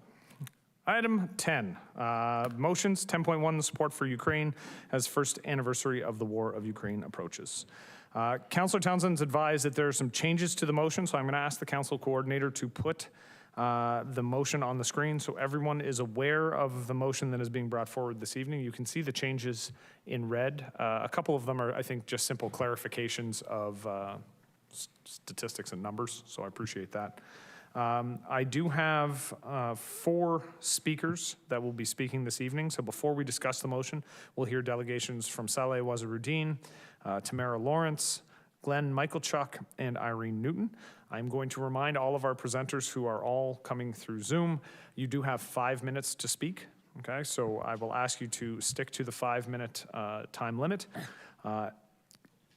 We will have opportunities to ask each individual, because there are only 4 speakers, we can ask questions to each individual presenter as we go. So once they've concluded their 5 minutes, we will have the opportunity to ask questions. So with that, I will now call on Saleh Wazirudin to present. Hi, thanks, Mayor and Council. I'm Saleh Wazirudin, a resident of St. Catharines. The problem with the resolution tonight, at least as it was in the original draft, is that it calls for Canada to give military support until a solution Ukraine wants, which is impossible because there's no military solution to this conflict. Except for rhetoric, most are saying it'll be a long war and there's no quick victory for either side in sight. The only realistic solution is a negotiated settlement, which means by definition it won't satisfy everything either side wants, but it's the only way to end the conflict. But the problem is bigger than just ending a long period of senseless slaughter between 2 countries. The conflict in Ukraine is not just about defending Ukraine.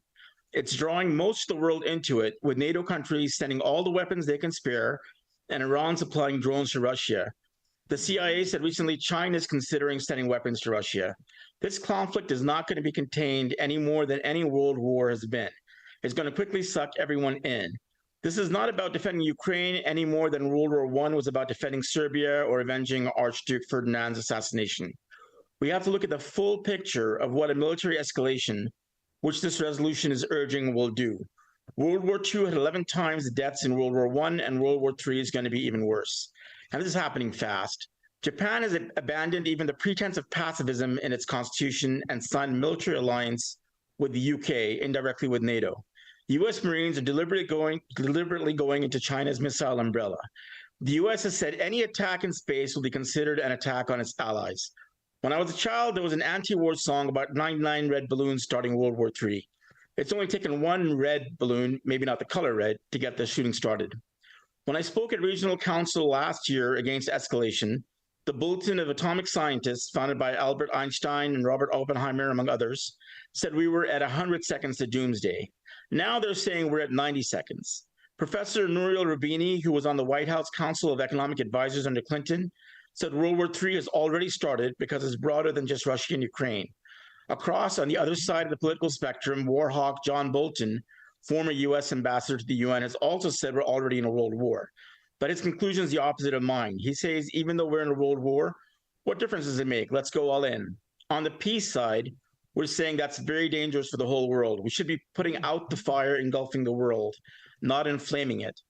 The debate right now is whether to fully escalate further into World War III, saying Ukraine will lose if we don't, even if it goes on for years, or to choose peace and a negotiated end to the conflict.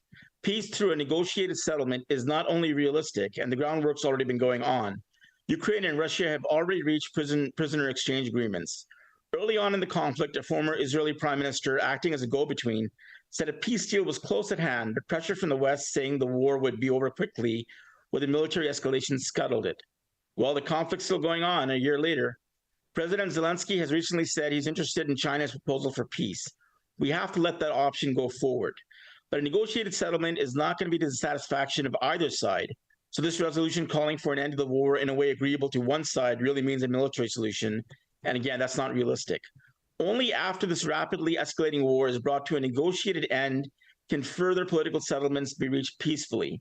After decades of senseless killing in Ireland, they came to an agreement that didn't completely satisfy either side, but opened the door so that a final settlement would be arrived at peacefully and democratically, not through death and destruction. We who are calling for a realistic, peaceful solution as an alternative to a long world war are not alone. A poll that came out Friday for Post Media by Leisure says only a third of Canadians support military escalation, defining the poll as sending more military equipment or more Canadian troops training Ukrainians. There's also growing support in Canada for a negotiated peace. The resolution mentions the duty to stand for peace, freedom, and democracy. War for freedom and democracy, we've heard that one before 20 years ago, and that was one of the arguments used to invade Iraq. Look at how awful that turned out. Freedom and democracy can't be spread through war. We're hearing the same thinking again, as if we haven't learned. and peace does not mean war. That's doublespeak. And if you don't agree, you have to take that one up with George Orwell.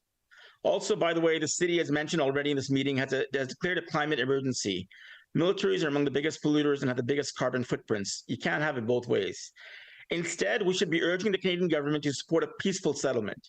To quote a line from the movie Dr. Strangelove, let's face it, we don't want to start a nuclear war unless we really have to, do we?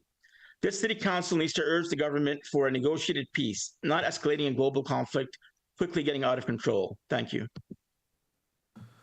Thank you, Mr. Wazirudin. Are there any questions or comments, or sorry, questions for the presenter? All right, seeing none, I will now call on Tamara Lawrence to present. Ms. Lawrence. Good evening. I'm a PhD candidate at the Balsillie School of International Affairs at Wilfrid Laurier University in Waterloo. I have a master's in international politics and security studies from the University of Bradford in the UK and a law degree from Dalhousie University. I worked as a commercial intern for the Department of Foreign Affairs and International Trade at the Canadian Embassy in Norway and as a senior researcher for the International Peace Bureau in Switzerland. I'm also a longtime member of the Canadian Voice of Women for Peace and the Women's International League for Peace and Freedom, which have ECOSOC consultative status at the United Nations and which are members of the Canada-wide Peace and Justice Network. I am not a member of any political party. My views are informed by deep knowledge of Canadian foreign and defense policies, extensive research on the North Atlantic Treaty Organization, NATO, and the conflict in Ukraine, and a commitment to peace, disarmament, and international law. The war in Ukraine must be understood in the broader context of NATO. In 1999, NATO, including Canada, illegally bombed the former Yugoslavia, causing its disastrous breakup. In 2001, NATO, including Canada, began a deadly and destructive 20-year war in Afghanistan. And in 2011, Canada led the NATO bombing of Libya that destroyed civilian infrastructure, toppled the government, and caused turmoil in the country that persists to this day. NATO's expansion to Russia's border in Eastern Europe and its training and arming of Ukrainian security forces are major contributors to the current conflict. When the Canadian government claims that Canada is helping Ukraine protect its democracy, this should raise alarm bells. Canada's foreign policy is not truly motivated by democracy. We must remember that in 2004, Canada orchestrated with the United States and France the coup against the democratically elected government of Jean-Bertrand Aristide in Haiti. Haiti continues to be in extreme chaos and poverty 2 decades later. In 2019, Canada with the United States attempted to overthrow the democratically elected government of Nicolas Maduro in Venezuela that thankfully did not succeed. Venezuela was able to protect its democracy from this illegal Western interference. Canada has subverted democracy in Haiti, Venezuela, Libya, and in Ukraine. In 2014, Canada and the United States supported the violent protest in Kyiv that ousted the democratically elected government of Viktor Yanukovych. The U.S. supported interim President Alexander Chernyshev, launched discriminatory measures and violent operations against the Russian-speaking minorities in eastern Donbass region that led to the civil war that has been raging for 9 years. Since then, Canada has exacerbated the conflict by undermining the Minsk agreements, by the training and arming of violent Ukrainian security forces who have injured and killed the Russian-speaking people in the east. This is what has contributed to the broader war with Russia. Over the past year, Canada made things worse by refusing diplomacy and by sending over $1 billion of weapons to Ukraine: sniper rifles, machine guns, howitzer artillery guns, rocket launchers, hand grenades, ammunition, armored vehicles, surface-to-air missile systems, and Leopard tanks. Weapons don't bring democracy and peace. I want to end by saying that last November, I was in Warsaw, Poland, where I met with a group of Ukrainian refugees. They were men from both sides of the contact line in Ukraine, from the west and the east. They left the country because they don't want to fight each other. They want to work. They said to me, "We are brothers and we want the war to end." The best way to support these Ukrainians is to stand for peace. I want to appeal to the City Council to amend the motion to state, quote, "Urge the Government of Canada to support Ukraine by stopping the weapons and the war, and instead sending diplomats for a negotiated peace. Finally, I want to bring to your attention the important work of Dr. Ivan Kachanovsky, a Ukrainian-Canadian professor of political science at the University of Ottawa. He has done authoritative research on Canada's nefarious involvement in the Maidan protests and the coup in Ukraine that has led to this war, and the 2019 book by Dr. Stephen Cohen, War with Russia, ? From Putin and Ukraine to Trump and Russiagate. Dr. Cohen was the foremost expert on U.S.-Russia relations and warned that what NATO and the United States were doing in Ukraine was going to lead to this dangerous war with Russia that risks a nuclear escalation. He was right. Now we need to stop it. Thank you.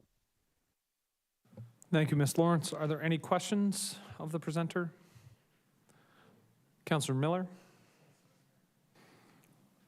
Yeah, thanks, Tamara, for sharing your insight and expertise. Obviously, none of us are really expert in this field. Do you have a sense, a lot of this motion is about supporting Ukrainian Canadians, and specifically those who live in St. Catharines. Do you have a sense, is there a consensus of what Ukrainian Canadians are looking for in terms of Canada's involvement, or, you know, the end game of the result of the invasion of Ukraine?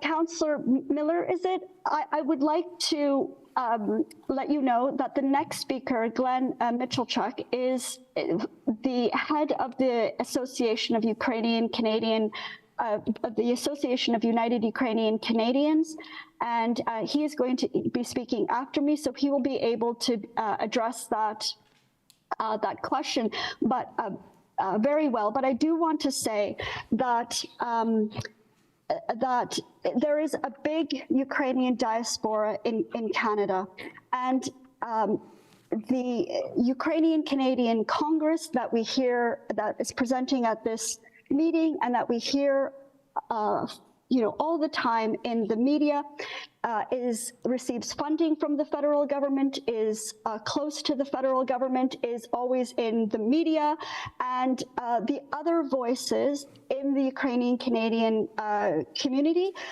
that are advocating for peace, that are opposed to the continued sending of weapons to Ukraine, that want a negotiated resolution, do not have that access to the government, aren't getting that kind of funding, don't have that access to the media. And the AUUC that's going to be presenting next, is an advocate for peace. We want an end to this war because we know that there are people being injured and killed on both sides, civilians and soldiers. And this is why, for us, it's so important that Canada change course on its foreign policy and change course on what it's been doing in Ukraine for the past decade, and instead stop the sending of weapons and be an honest broker, for peace and negotiations in this horrible conflict. Thank you. Thank you, and I will wait for the next speaker and certainly ask him the same question. Thanks. Are there any other questions of the presenter? All right, seeing none, we'll call on Glenn Mitchellchuk to present.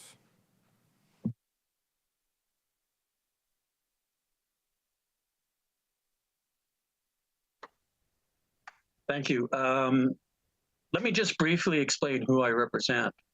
I am the national president of the Association of United Ukrainian Canadians. Our national office is located here in Winnipeg and is adjacent to the Ukrainian Labor Temple, which is a national historic site. The AUUC is the oldest mass secular organization of Ukrainians who came to Canada to start a new life. It has existed for 100 years and throughout has represented the strivings of Ukrainian Canadians, both settled and newcomers. The first of the labor temples to be built as part of our organization was the Labor Temple in Welland. I would like to thank Mayor and Council for the opportunity to speak tonight on this important issue. Ending the war in Ukraine is of paramount importance. The conflict threatens peace in Europe. Escalation of the conflict threatens world peace and security. Canadians have been impacted by the conflict. Ukraine has been devastated by the conflict. Millions have fled the country. Thousands have died or been injured. The country's infrastructure and environment have been damaged, and it will take billions of dollars to repair this. This war, its destruction, and the collateral damage to the world economy and supply of food could have been averted. Before the outbreak of this war, the AUUC called for diplomacy and negotiations for peace. Our position was not unique to the AUUC. It was widespread sentiment amongst Canadians. It was the position of the people in Ukraine. Once the war broke out, we called for its resolution through diplomacy and peace negotiations. Again, this was not a position unique to our organization. A framework for peace existed in the Minsk agreements, signed by Russia, Ukraine, Germany, and France, and ratified by the UN Security Council. We have since learned that averting this war was not in the cards. On February 24th, war broke out, much larger than the civil war that waged in eastern Ukraine since 2014. There was a possibility to stop it. We know the peace talks of April 2022 between Russia and Ukraine were scuttled. We have now had 10 months of war that was preventable. The resolution before Council tonight is not a resolution which will bring the conflict any closer to being resolved. Weapons have fueled this conflict. The desire to maintain the flow of weapons has escalated the conflict.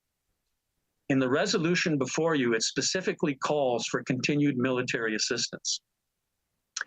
Canada would do better to call for resolution of the conflict by supporting the majority of nations who want the conflict to end.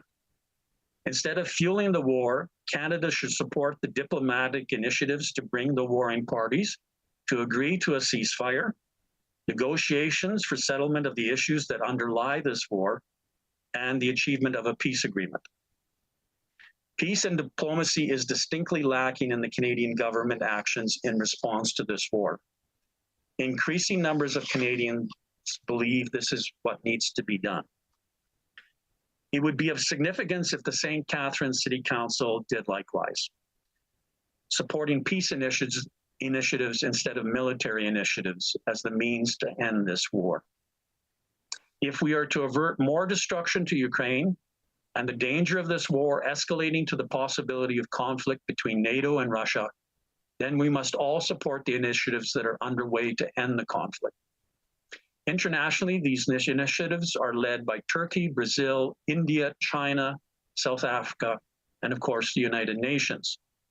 We know that the president of Ukraine has responded positively to the China initiative released on Friday. We know that Russia has also indicated its willingness to enter peace negotiations. The world may be at a moment like that in April of last year when there was a real possibility to end the war. This moment should not be lost, but I fear that may be the case.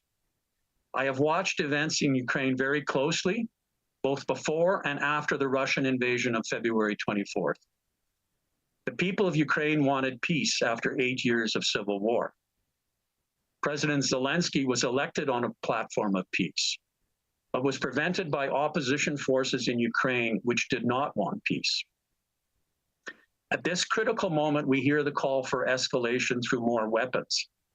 Canada can play a critical role in changing what is happening, but it needs to change what it is doing. Canada must emphasize the need to bring peace to Ukraine and act accordingly. The strategy of more weapons to support more war has been a failure.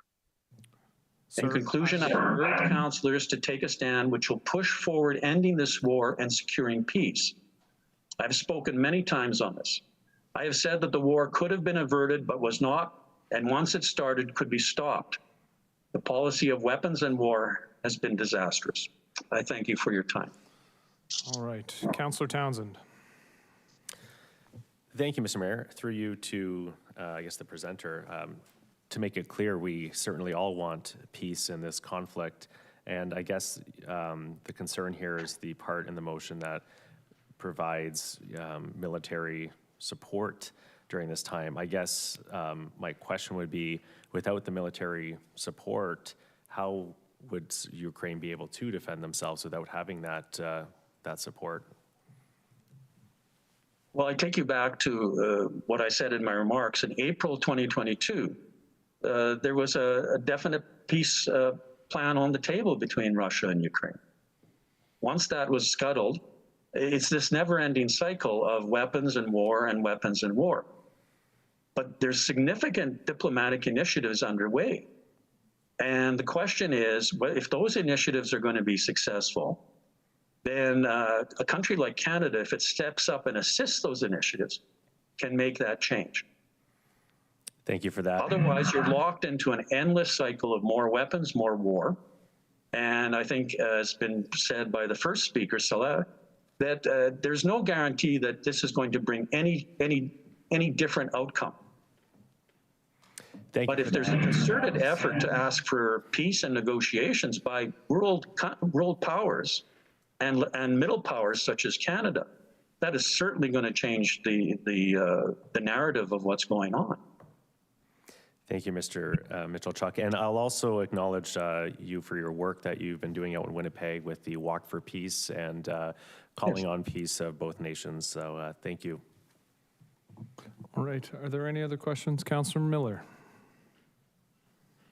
Yeah, thank you. I guess similar question to what I asked, and I don't expect you to represent all Ukrainian Canadians, but do you have a feeling that there's a consensus or a majority of what Ukrainian Canadians want in order to resolve this conflict, or how this conflict could be resolved in this, and something that we could meaningfully support or advocate for? I think it's very hard for anyone to say they know what a consensus of what all Ukrainian Canadians think about the question. But like I said in my remarks, I've been following this war very closely before and since the war broke out. Here's what I understand about what Canadians of Ukrainian descent, whether they're second or third generation. I'm third generation myself, or even those who are newcomers.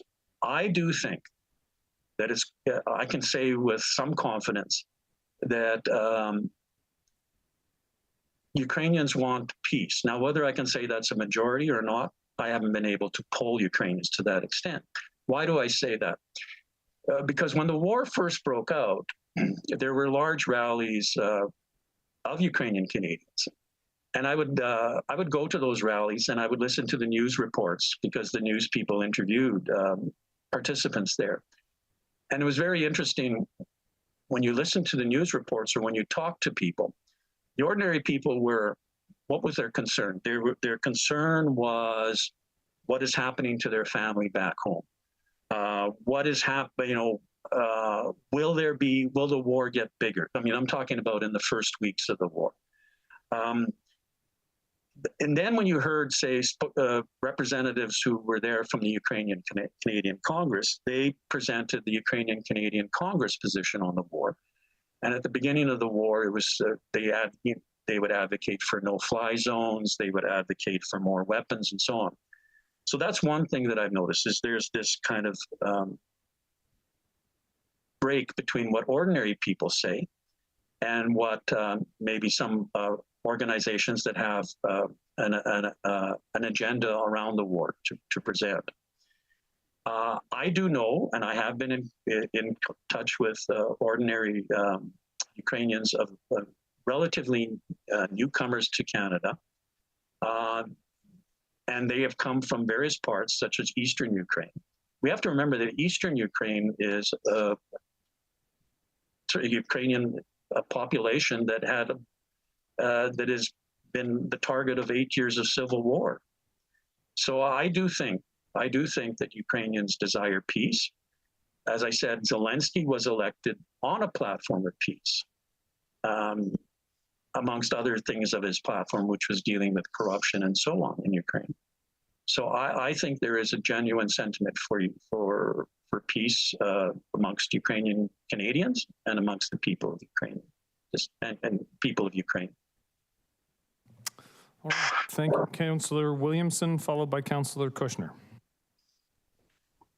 Thank you, Mr. Mayor. Through to the presenter.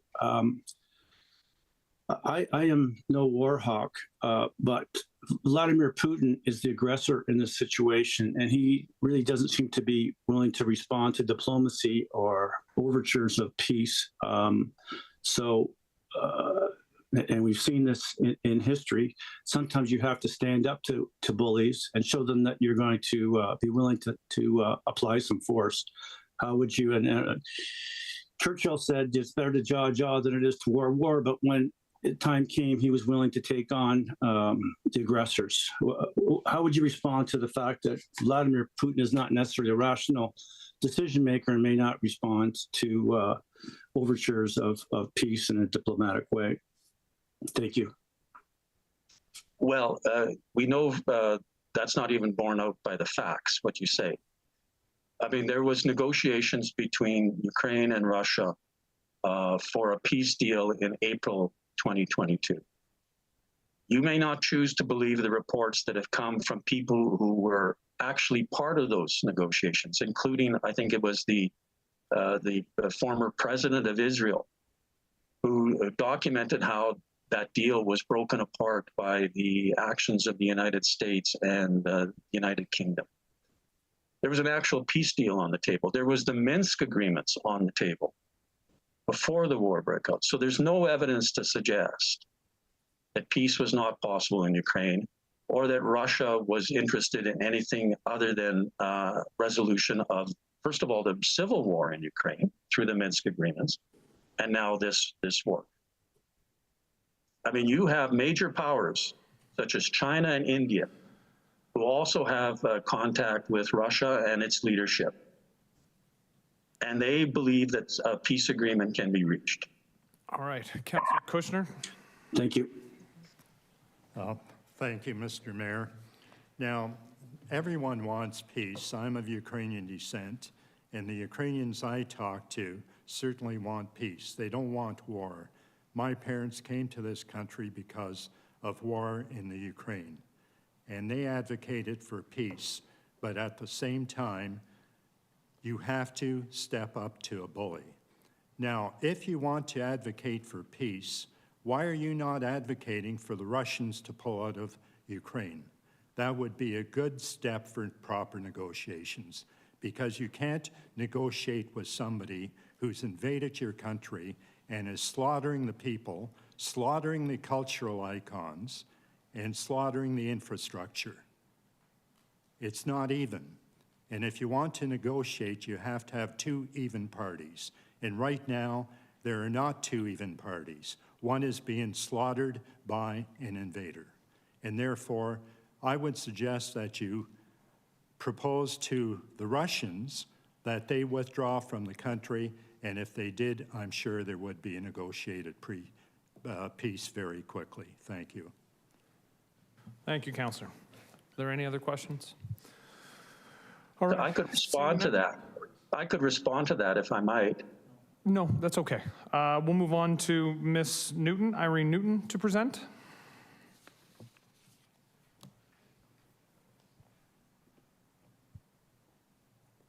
Good evening. Thank you for allowing me to be on. I would like to start off by saying that I agree with everyone that Ukraine wants peace. We all want peace. Nobody expected this to last as long as it has. And certainly we had hoped for a better outcome so far, but this is not going to be the case. To make a correction, if you know Ukrainian history and Russian history, you know that Russia has always thought of grabbing Ukraine and making it part of its own, and that has been like that for hundreds of years. What one doesn't understand is that we are not the same people, and we may have similarities, absolutely, but we are definitely not the same kind of people. Ukraine was there before Moscow. Kiev was founded hundreds of years before Moscow. And our empire, the beginning of Ukraine as it was back then, yes, it was called Rus, but it was not Russia. And it was not called Muscovy, it was Rus, and it had its roots in a totally different perspective.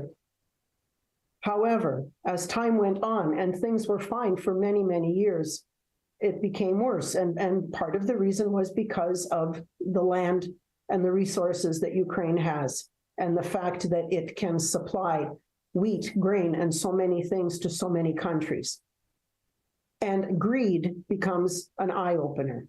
And what we see happening now is greed. Putin has said many times, if you've read the history and you look at what he says, he believes that Stalin was the best leader in the world. And what Stalin did to Ukraine with the artificial famine and with killing millions, over 7 million people, in the East particularly, and in the South, and then re-inhabiting that whole area with Russian-speaking people, that is why the East seems to appear to be more pro-Russian. It is because that is where most of them came from. Now, we had Crimea, we lost it, we got it back in 1951. The Russians felt perfectly justified, without any provocation, to jump in there and, as far as I'm concerned, grab it and make it their own illegally. So when they annexed Crimea in 2014, it wasn't because they asked, because they negotiated, they just decided to do it. And unfortunately, the Putin government continues to behave in that bullying fashion all the time. Ukraine would be happy to negotiate a peace. The whole world would be happy to. How do you negotiate a peace with someone who says the only way to negotiate this is that you give us all of the land that we want, all of the areas that we want, get rid of all your Ukrainian language and become Russian speakers? That is what Putin considers to be a negotiation for peace. That is not the way we see the peaceful negotiations taking place. You mentioned the Minsk agreement. Putin reneged on that. His words were, I did not sign that agreement, and I do not need to follow that agreement. That agreement was signed by the years of Gorbachev, and Russia's intent was, oh yes, a call with all the other countries that Ukraine would get rid of all their nuclear weapons, etc., and be protected. I don't think a good big brother, as Russia considers itself, would be protecting a country by invading it. And not, as he said, strategic points, and just as he put it, he was going to free the East and have them become part of the Russian brothers again, but killing them. Because in the wake of killing every human being that he comes through with his soldiers, with his armies into the East, they are also killing Russians, Ukrainians. They are killing women and children. They are absolutely ransacking, burning, pillaging everything in their way. You cannot negotiate peace with someone like that. Yes, we would love to think that China would be able to do that. And that's why we heard Zelensky say that he is open to it. He has always been open to peace negotiations. We've been open to ceasefires in Ukraine. All of that has been on the table. And every time we get close to something, we get a ridiculous ask of, well, that's not enough. We want this, we want everything. It doesn't work that way. Now, I am a member of the Ukrainian Canadian Congress, but I am also just a normal Ukrainian. I did not ask for this. This has been put upon me, and I am representing the majority of the Ukrainian people in Canada and in the diaspora who want this war to end. You cannot ask Ukraine to sit back and let the Russian government and the armies continue to fight and to burn and to just absolutely tear everything down, because that is what they are doing. If we cannot defend ourselves, if Ukrainians cannot defend themselves, and they are not allowed to fly over Russia, although Russians are allowed to fly over Ukraine, they are not allowed to bomb into Russia, although Russians are allowed to bomb Ukraine. How does one defend oneself when one can just simply sit there and say, okay, I will protect myself, but I am not allowed to fight back? So how is that? That's not an even war. That is not even an equal challenge. when a country is that much larger and is attacking you. I think when we look at this and you say that militarily we should not be supporting Ukraine, I understand where you're coming from, but if we cannot militarily, financially, economically, and morally support this country, you are looking at far worse outcomes. And that is honestly what is going to happen. We have had 4 waves of Ukrainians over the last century and a half come to Canada. And why did they come here? Because they heard it was a beautiful place to live? No. The first wave that came in the late 1890s came because of persecution, came because of the change in the government. And we know that the monarchy, the Tsarism was toppling, things were not going well, and Ukrainians were being put under the thumb of being slaves to the Russians, and they still are going to be slaves to the Russians if this war continues and Russia gets the negotiations that it wants. We don't wish to be their slaves. We are our own people. We have our own language, our own culture, and we are not going to be subjected to what is going on with them. The second wave came for the same reason. The third wave, my parents were part of when they came during the Second World War because of, again, of being persecuted and being put into Siberian prisons, etc. I am a first-generation Canadian. This is not the kind of war that I foresee as it's just going to stop. As Councillor Kushner said, and I think someone else did, it may have been Councillor Williamson, the only way to stop this war, to have a cease, is for Russia to stop and to leave and to get out of Ukraine and leave it alone. That way the war will end. There is no other way.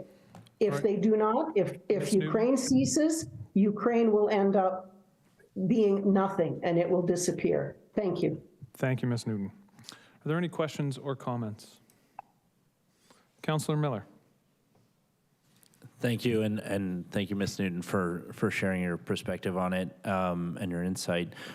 Obviously, even tonight, we've got different views on the causes of the war and the potential for resolution and how that might be achieved. And I think it's kind of unfair for any of us at this council to expect to be experts in the sort of complexities of the Ukrainian-Russian relationship and geopolitics and things like this.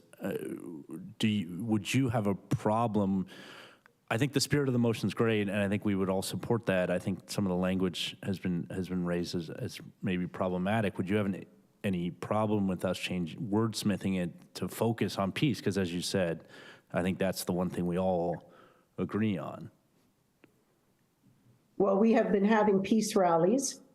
We have been having candlelight vigils. We were never out there screaming and yelling and protesting. We've been out there rallying for people to pray for the end of this war to come. Anyone who came to our service on Saturday knows that. And any of our vigils and rallies, it's basically for this war to end. But we also have been asking for obviously for financial assistance so that Ukraine can help defend itself, because it cannot defend itself against a huge country like Russia. If there is a ceasefire in the next little while, it will last for a short while, and it will give Russia enough time to regenerate itself and regenerate its troops, and then the same thing will start all over again. So if you want to change, you'll have to let me know what it is that you'd like to change in the resolution that I can, speak to. Yeah, I guess the concerning part there is maybe this sounds like it's going to be another one of these forever wars that we never get out of. So I guess changing it away from supporting Ukraine militarily and supporting it in a way that Western democracies or something like this support, and instead changing it to, I believe it was Ms. Lorenz said, to focusing on peace and diplomacy and sure, humanitarian efforts in Ukraine and Russia as well. Because again, I think the ultimate goal shared by everyone here. It's maybe the path, everyone sees a different path or different causes, and I don't think it's realistic for us to be an authority on those issues. So you would have me, the last line there being support Ukraine morally, economically, financially, but leave out militarily? Is that what you're saying? Yeah, and again, perhaps maybe add language around humanitarian and diplomatic efforts. Well, but that's been going on nonstop. That hasn't even been a question. Because humanitarian aid comes in morally and economically. It's part of that. So to support Ukraine with humanitarian aid, morally, economically, I'm sorry. Well, I can possibly see you wanting to remove militarily, but the rest of it, no, I don't see removing any of that. Unless you want to add promoting peace negotiations until the resolution of the war. Yeah, and thank you. Yeah, and I appreciate, and I think that is what I personally, my opinion, would be in favor of. So thank you. I appreciate that that insight as well. Thanks. So if it comes down to that, then yes, you could take out militarily and just say, and promoting peace negotiations until the resolution of the war. But for the rest of it, no. Are there any other questions of the presenter? All right, seeing none, thank you to the presenters for speaking this evening. I ask for a motion to receive the delegations. Councillor Dodge, seconded by Councillor Townsend. All those in favor? Opposed? And that's carried. So we will move on to the motion as it stands, and I will allow Councillor Townsend, would you like to speak? It is your motion. Do we have a seconder for the motion? Councillor Kushner, thank you. So Councillor Townsend, if you want to speak first. Thank you, Mr. Mayor. Through you, I stand today in council chambers in support of the one-year resistance of the Ukrainian people against the illegal and unprovoked invasion of Ukraine by Russia. We've had a long history here within the Niagara region itself, within Canada, as Ms. Irene has pointed out. We've had 130 years here in Canada, 100 years here in St. Catharines. I want to take a moment to thank the Ukrainian Canadian Congress and Ms. Irene Newton for the ongoing work that she has put into assisting with Ukrainian families relocating here to Canada and more specifically into the Niagara region. Additionally to St. John's Ukrainian Catholic Church and St. Cyril and Methodius Ukrainian Catholic churches for their ongoing support of the Ukrainian people relocating here into Canada. Russia's actions are considered to many to have crossed the threshold of being war crimes. It includes illegal actions such as the bombing of hospitals, which we have witnessed on TV. It's been awful. National historic sites within Ukraine. They've leveled cities, villages, they've raided museums of cultural importance, and they've killed, kidnapped innocent children, women, and families. Here in St. Catharines, we welcome 600 Ukrainian people who were displaced by this illegal war this year, and we continue to welcome more every month. Ukrainians have played an integral part in the diversity of our city here in St. Catharines for over 100 years, 130 in Canada. Every citizen here and government, our duty is here to stand for peace, freedom, and democracy. It's clear what we've heard tonight from the presenters, from councillors. We want war, not peace. I'm asking for a resolution that the City of St. Catharines and Council show support and solidarity with Ukraine and the Ukrainian people in their time of hardship and suffering over the last year at the hands of the Russians. And be it further resolved that Council recognize that all people within St. Catharines stand together with Ukraine until the end of war and peace is found. Be it further resolved that Council urges the Government of Canada to continue to support Ukraine morally, economically, financially, and militarily until the resolution of war is found, peace, and a ceasefire agreeable to the Ukrainian people, and to the Western democratic world. So I've added in some words to the motion to captivate what we've heard here tonight from presenters, from other councillors here, and I'm hoping that council will support the additions added into this amendment in conversations with Miss Irene, with members of St. Cyril Methodius, with St. John's Ukrainian Catholic Church. Changes were made, and I apologize to council for getting it late and changing it today, but I didn't receive it back until late last night. So I ask for your support, and yeah, thank you. Thank you, Councillor Townsend. I have Councillor Kushner and followed by Councillor Williamson. Thank you, Mr. Mayor. To me, as a first-generation Ukrainian Canadian, the war is very personal to me, as will be my comments this evening. But first, I'd like to indicate that my position as a Ukrainian Canadian is exactly the position of Irene Newton. And I have not met Ukrainians who are hawkish, who are warlike. We're a very peaceful people. We don't invade other countries, but when invaded, we do our best to keep our country and our culture. Years ago, my father and I traveled to Ukraine to visit the graveyard of his parents. We flew into Moscow and spent a few days there. I was appalled to see how dejected the Russians were compared to the Russians I knew in Canada. In the restaurants and bars, they drank not to socialize, but simply to get drunk. Then there was the architecture in Russia. Russian architecture is beautiful, but the Soviet-type architecture was boring and, in fact, very depressing.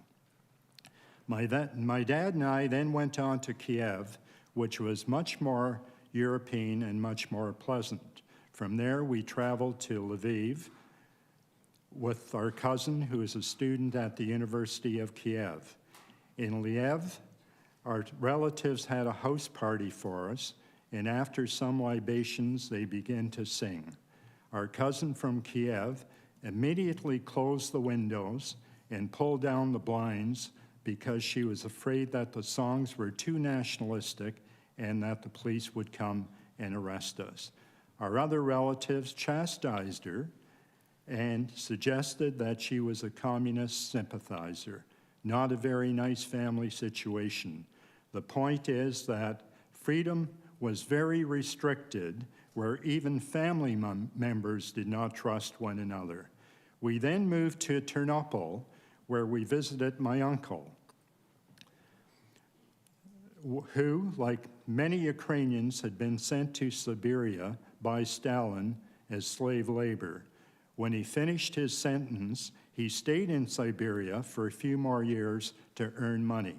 And with the savings, he and his son completed a duplex in Lviv, of which they are very proud of. However, a few years later, we received a letter from my uncle that they were to tear down the duplex because of allegations that the bricks were stolen. Sad to say, the family thought that the complaint was from a family priest, who they then considered to be a communist agent. Once again, whom do you trust in a totalitarian police state? We then moved to Procopina, and because we were not permitted to visit the village where my parents were buried, even though it was 20 kilometers away, we went illegally using a Jeep-type vehicle through fields and backyards and were not arrested. However, two of our colleagues on the tour, the president and vice president of the Canadian-Ukrainian Business Association, were arrested. Naively, they did not realize that their rooms were bugged. Their passports were seized and they're detained. So much for freedom. In 2004, Ukraine experienced the Orange Revolution, whereby the pro-Russian president was thrown out and replaced with a pro-Western president. The economy flourished, as did the freedoms that they enjoyed, be it freedom of religion, freedom of speech, freedom of travel, and so on. And once you enjoy democracy with its freedoms, you never want to go back, which in part is why the Ukrainians are fighting so hard against the Russian invaders. This weekend, St. John's Church had a memorial service attended by several members of council, including yourself, Mr. Mayor, and your children. There are several clergy from different denominations who spoke, and the message was clear. They all advocated for peace and that goodness will prevail over evil. The motion this evening, as articulated by Councillor Townsend, is consistent with the message from the clergy. To achieve peace, the occupiers must be defeated, and we as Canadians have an obligation to Ukrainians who want the same freedoms that we as Canadians have, and that is to support Ukraine not only with praise but also with appropriate weapons to defeat evil, the Russian aggressor, and to bring peace to the region. I'm therefore pleased to be a seconder to the motion. Thank you. Thank you, Councillor Kushner. Councillor Williamson, followed by Councillor Miller and Councillor Ratzlaff. Thank you, Mr. Mayor. I support the motion as it's written. The federal government is already supporting Ukraine militarily. They announced last week more tanks are going over for us to not at least support the present level of force that we are employing and the help that we're handing out, giving over to the Ukrainian people, I think would somewhat undermine the point of Councillor Townsend bringing this forward. History has shown us that pussyfooting around with tyrants never works. This is not a person who responds to anything other than force. And it's unfortunate, and I wish there was a diplomatic or peaceful solution. But first, there's going to have to be a show of force to let him know that we're not going to, that there's support in the world for our Ukrainian friends and allies. Thank you. Thank you, Councillor Williamson. Councillor Miller. Thank you. I've got a few amendments to the wording that I think sort of better reflects some of the presentations we heard and what I think we're trying to achieve here. So just to summarize, the first one would be to remove the word militarily. And the second one is to change the end of the last clause from in a manner agreeable to Ukrainians in the Western democratic world to the resolution of war in a peaceful manner. I kind of personally think the first one, be it further resolved, the council recognize that all people together stand together with Ukraine until the end of the war.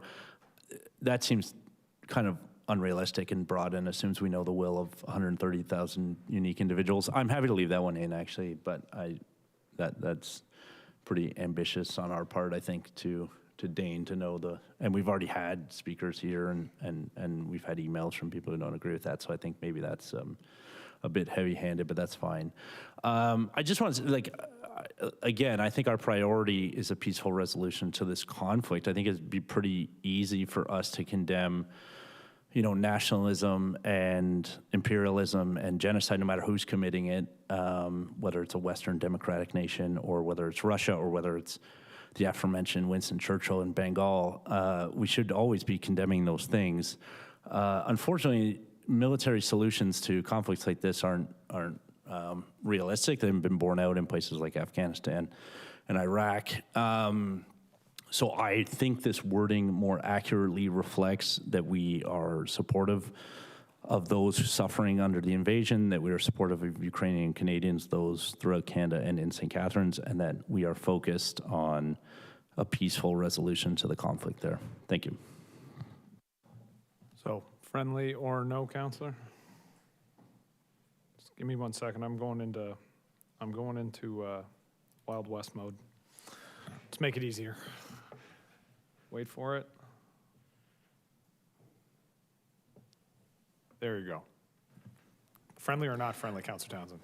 No, Mr. Mayor, it's not friendly. As we've heard, as we've heard, Ukraine does need the military support. If my colleague would like to add a line about ceasefire and peace without removing military, I would be open to that.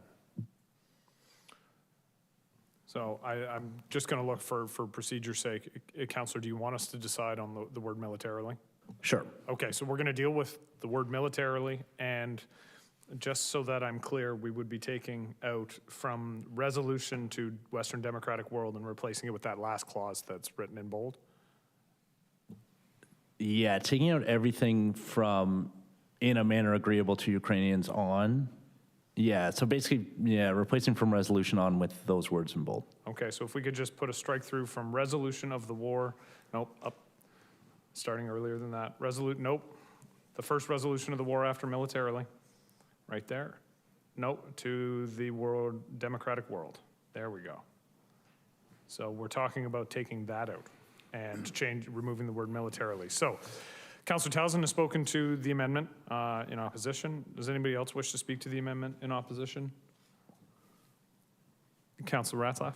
Sorry, what are you asking for? Speak to? Just the amendment. So Councillor Miller is asking, and I just ask you to turn off your mic, Councillor. Councillor Miller is asking to remove the word militarily and replace the last part of the sentence with resolution of the war in a peaceful manner. So we're just speaking to those changes to the motion right now. Yeah, I'll speak to that. If I'm allowed to. You are? Yeah. I had a similar amendment to propose. Just really quick background to why. My grandmother came from the Ukraine. She wasn't Ukrainian or Russian. Her family wasn't. They were Mennonites. Some Mennonites who came to Canada or left the Soviet Union at the time chose to seek vengeance for some of the very same things that Councillor Kushner's family experienced. Others, like my grandmother's family, decided to adopt a pacifist stance. And although I don't fully agree with the stance that she took, she inspired me and to always forefront working for justice and peace, but especially during times of war, to put that front and center of our hopes and our thoughts. So that's why, yeah, I see there being a conflict in pursuing increasing the conflict or increasing the military and pursuing peace. And so, yeah, that's why I would be in agreement with Councillor Miller's amendment. Thank you, Councillor Ratzlaff. Councillor Garcia? Thank you, Mr. Mayor. First of all, I want to say that I have been a big supporter of our Ukrainian friends since long before this war started. And I think I want to say that I believe Councillor Williamson was exactly right. My experience in life, and I've lived many more years than some of us on council, is that the only way that you can deal with a bully is you have to stand up to them. And if you don't stand up to them, they will just walk all over you. And this happens in everyday life as much as in war. So I do not support taking out the term militarily, although, of course, I think it's important that we push for a peaceful resolution. Thank you. Thank you, Councillor. Councillor Phillips. Through you, Mr. Mayor. So if we didn't send any more military tanks or anything over there, and the United States didn't, and Britain didn't, and Poland didn't, and France or anyone else didn't send any more military assistance to Ukraine, that would be a peaceful resolution. However, the results would be the Soviet Union under Putin would just walk in and take over the whole country. That's not the kind of peaceful resolution I think we want. So I will not be supporting that. I agree with Councillor Williamson. You have to stand up to a bully, and this is the only way we are going to do it. And unless Putin said, yeah, he'll pull everybody out, there's no way you're going to get a peaceful resolution, and he's not going to do that, I don't believe, for a minute. Thank you. Thank you, Councillor. Any other speakers to the amendment? All right, I'm just going to very briefly provide comment, and I appreciate Councillor Phillips's comments right there at the end. Removing the word militarily, if we all remove the word militarily from the support provided to the Ukraine, this war would have been over a year ago. It would have been over very quickly, not because of any lack of fighting spirit on the side of the Ukrainians, but simply a lack of material, a lack of armaments, a lack of ability to fight the war. If countries like Canada are not providing military support to the Ukrainian people and to the Ukrainian military, then the Russian military, by simple fact of overwhelming numbers, is going to roll through that country. So I would simply say that we leave the word militarily in, and while I agree that we're looking for a resolution of the war in a peaceful manner, I think that's the desire of everybody on this planet. I say all of this, I make those comments and I state, nobody here wants war. Nobody is arguing in favor of war, but ultimately the Russian government started this war, and providing the Ukrainians the ability to ward off the aggressor with military means is an obligation on the rest of the democratic world. So with that, I'll look to the clerk to call the roll on the amendment. Councillor Miller? Just on the amendment. Councillor Miller? Yeah. Councillor Ratzlaff? Yes. Councillor Williamson? No. Councillor Lindell? No. Councillor Dodge? No. Councillor Harris? No. Councillor Garcia? No. Councillor Kushner? No. Councillor McPherson? No. Councillor Phillips? No. Councillor Stevens? No. Councillor Townsend? No. Mayor Cisco? No. And that's lost, so those amendments will be removed from the motion. Okay, so Councillor Miller, you still have the floor.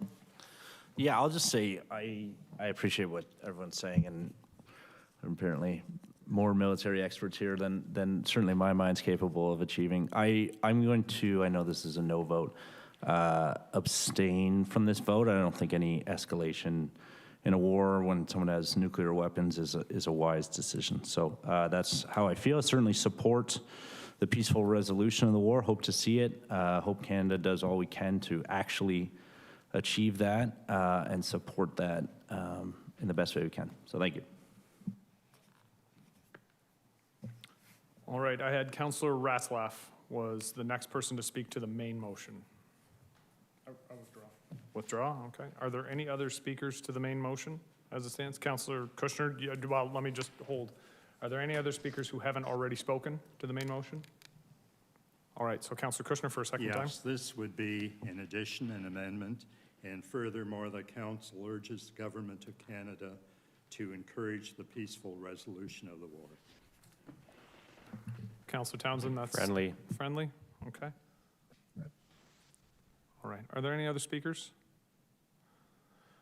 All right, before I call the roll, I am going to make a few comments. There was something that was said during one of the presentations, and I felt like it was important to maybe push back. At one point, it was described as a Ukrainian civil war. The Ukrainian civil war ended 100 years ago. I believe what was being referred to was the aggressive action of the Russian state in 2014 to illegally annex Crimea and then foment a rebellion in the eastern provinces by training militarily the rebels, Russian-backed separatists who were attempting to begin this conflict, which has now exploded the way it has.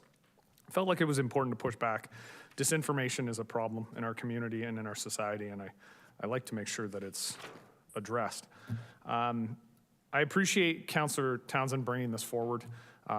Sometimes folks in the community will say, why are you having discussions about things which really are not within your purview? And this is an example of something, it is definitely not in our purview. This is not a body that generally debates foreign affairs. But I think in this situation, Councillor Townsend is right to bring this forward, Councillor Kushner is right to bring this forward, and it's right for us to have this debate in this public sphere, in this public arena, because we do have members of our community who this conflict has touched very deeply. I have a number of friends who I have discovered just how deep their linkage is to Ukraine and to the war in Ukraine. I've learned just how deeply this has affected them over the last year, over the last 8 years.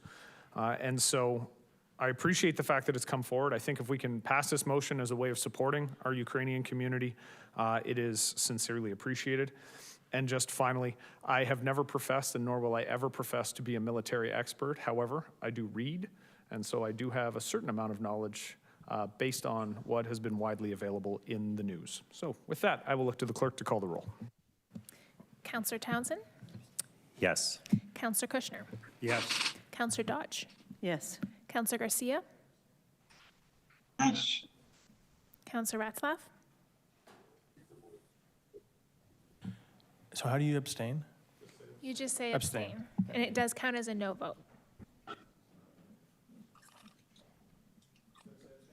Abstain, yeah. Yes, thank you. Councillor Stevens? Yes. Councillor Phillips? Yes. Councillor Lindell? Yes. Councillor Harris? Yes. Councillor McPherson?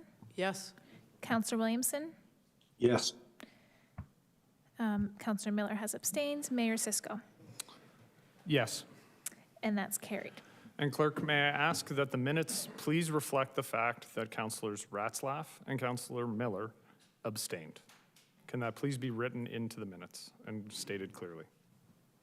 Through the chair to the chair, yes, that is what is reflected in the minutes. Thank you. Call for notice of motions. Are there any calls for notice of motion? I have one, but Councillor Miller. I'll have a motion about asking the province to make a pledge to fund the building of more social and affordable housing in the city of St. Catharines. Wonderful. Any other notices of motion?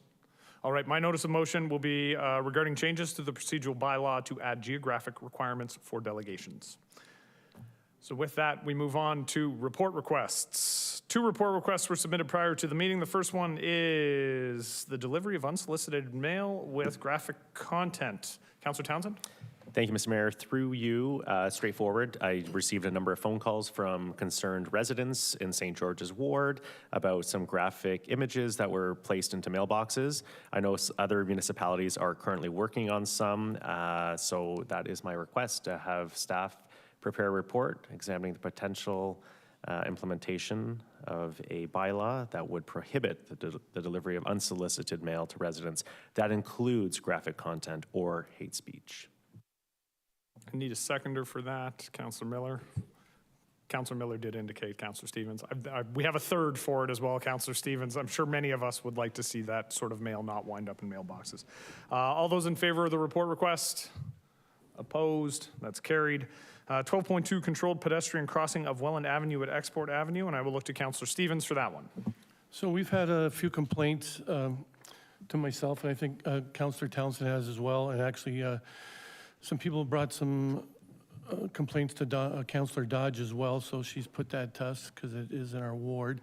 With the increased traffic, now that the imaging center is open and the Starbucks, it is quite busy. It's 4 lanes of traffic, and a lot of our residents come to the clinic by public transit. And to cross that street, 4 lanes of traffic, there's elderly people and people with mobility issues. And to walk to either to Welland Avenue or the further up, it's quite a walk, and they don't use it. They walk across the street to get to the bus stop, so it's quite dangerous. So we're looking into a report of getting a pedestrian walk there. All right, do we have a seconder for that? Councillor Townsend. All those in favor? Opposed? That is carried. Item 13, we have from the committee and task force minutes, we need an amendment to the terms of reference for the 2029 Welland Historic Canals Task Force, that the terms of reference for the 2029 Historic Welland Canals Task Force be amended to include the 3rd Welland Canal, and I'm going to assume mover and seconder would be Councillor Williamson and Councillor Garcia. Got a nods for those, and I have Councillor Williamson would like to speak. Yes, thank you, Mr. Mayor. I'll make the motion that the terms of reference for the 2029 Historic Welland Canals Task Force be amended to include the 3rd Welland Canal. The first Welland Ship Canal, as we all know, was opened in 1829. Celebrating, educating about this historically significant event on the occasion of its 200th anniversary, which is upcoming, is the main purpose of this task force.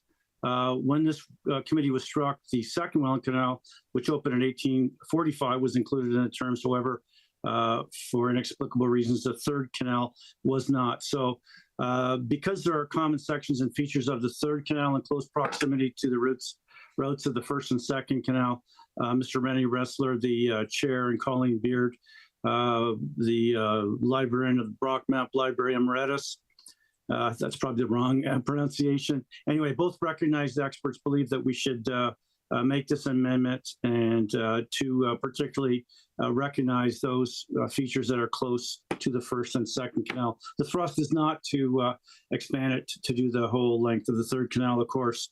I should also note that the task force is holding a visioning session tomorrow evening, 5 to 7 p.m. at the museum, and everyone is welcome to attend. Thank you.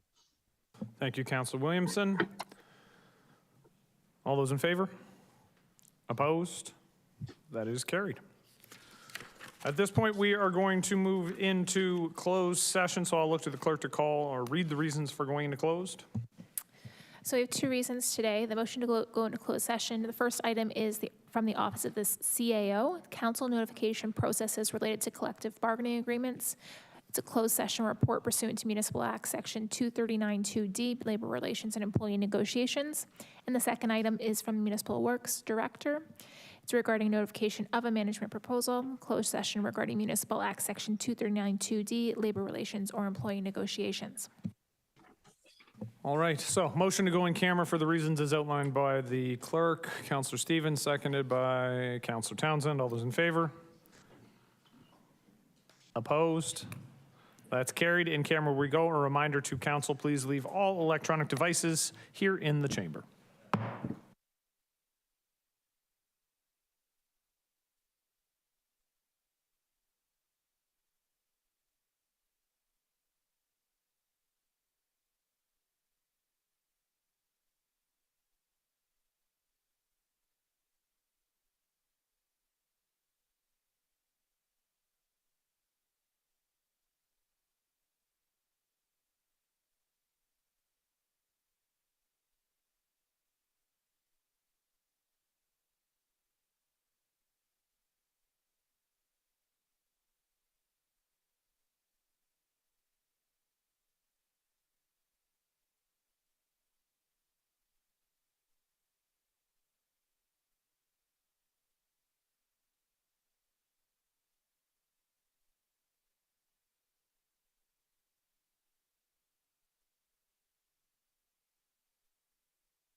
Need to get that out.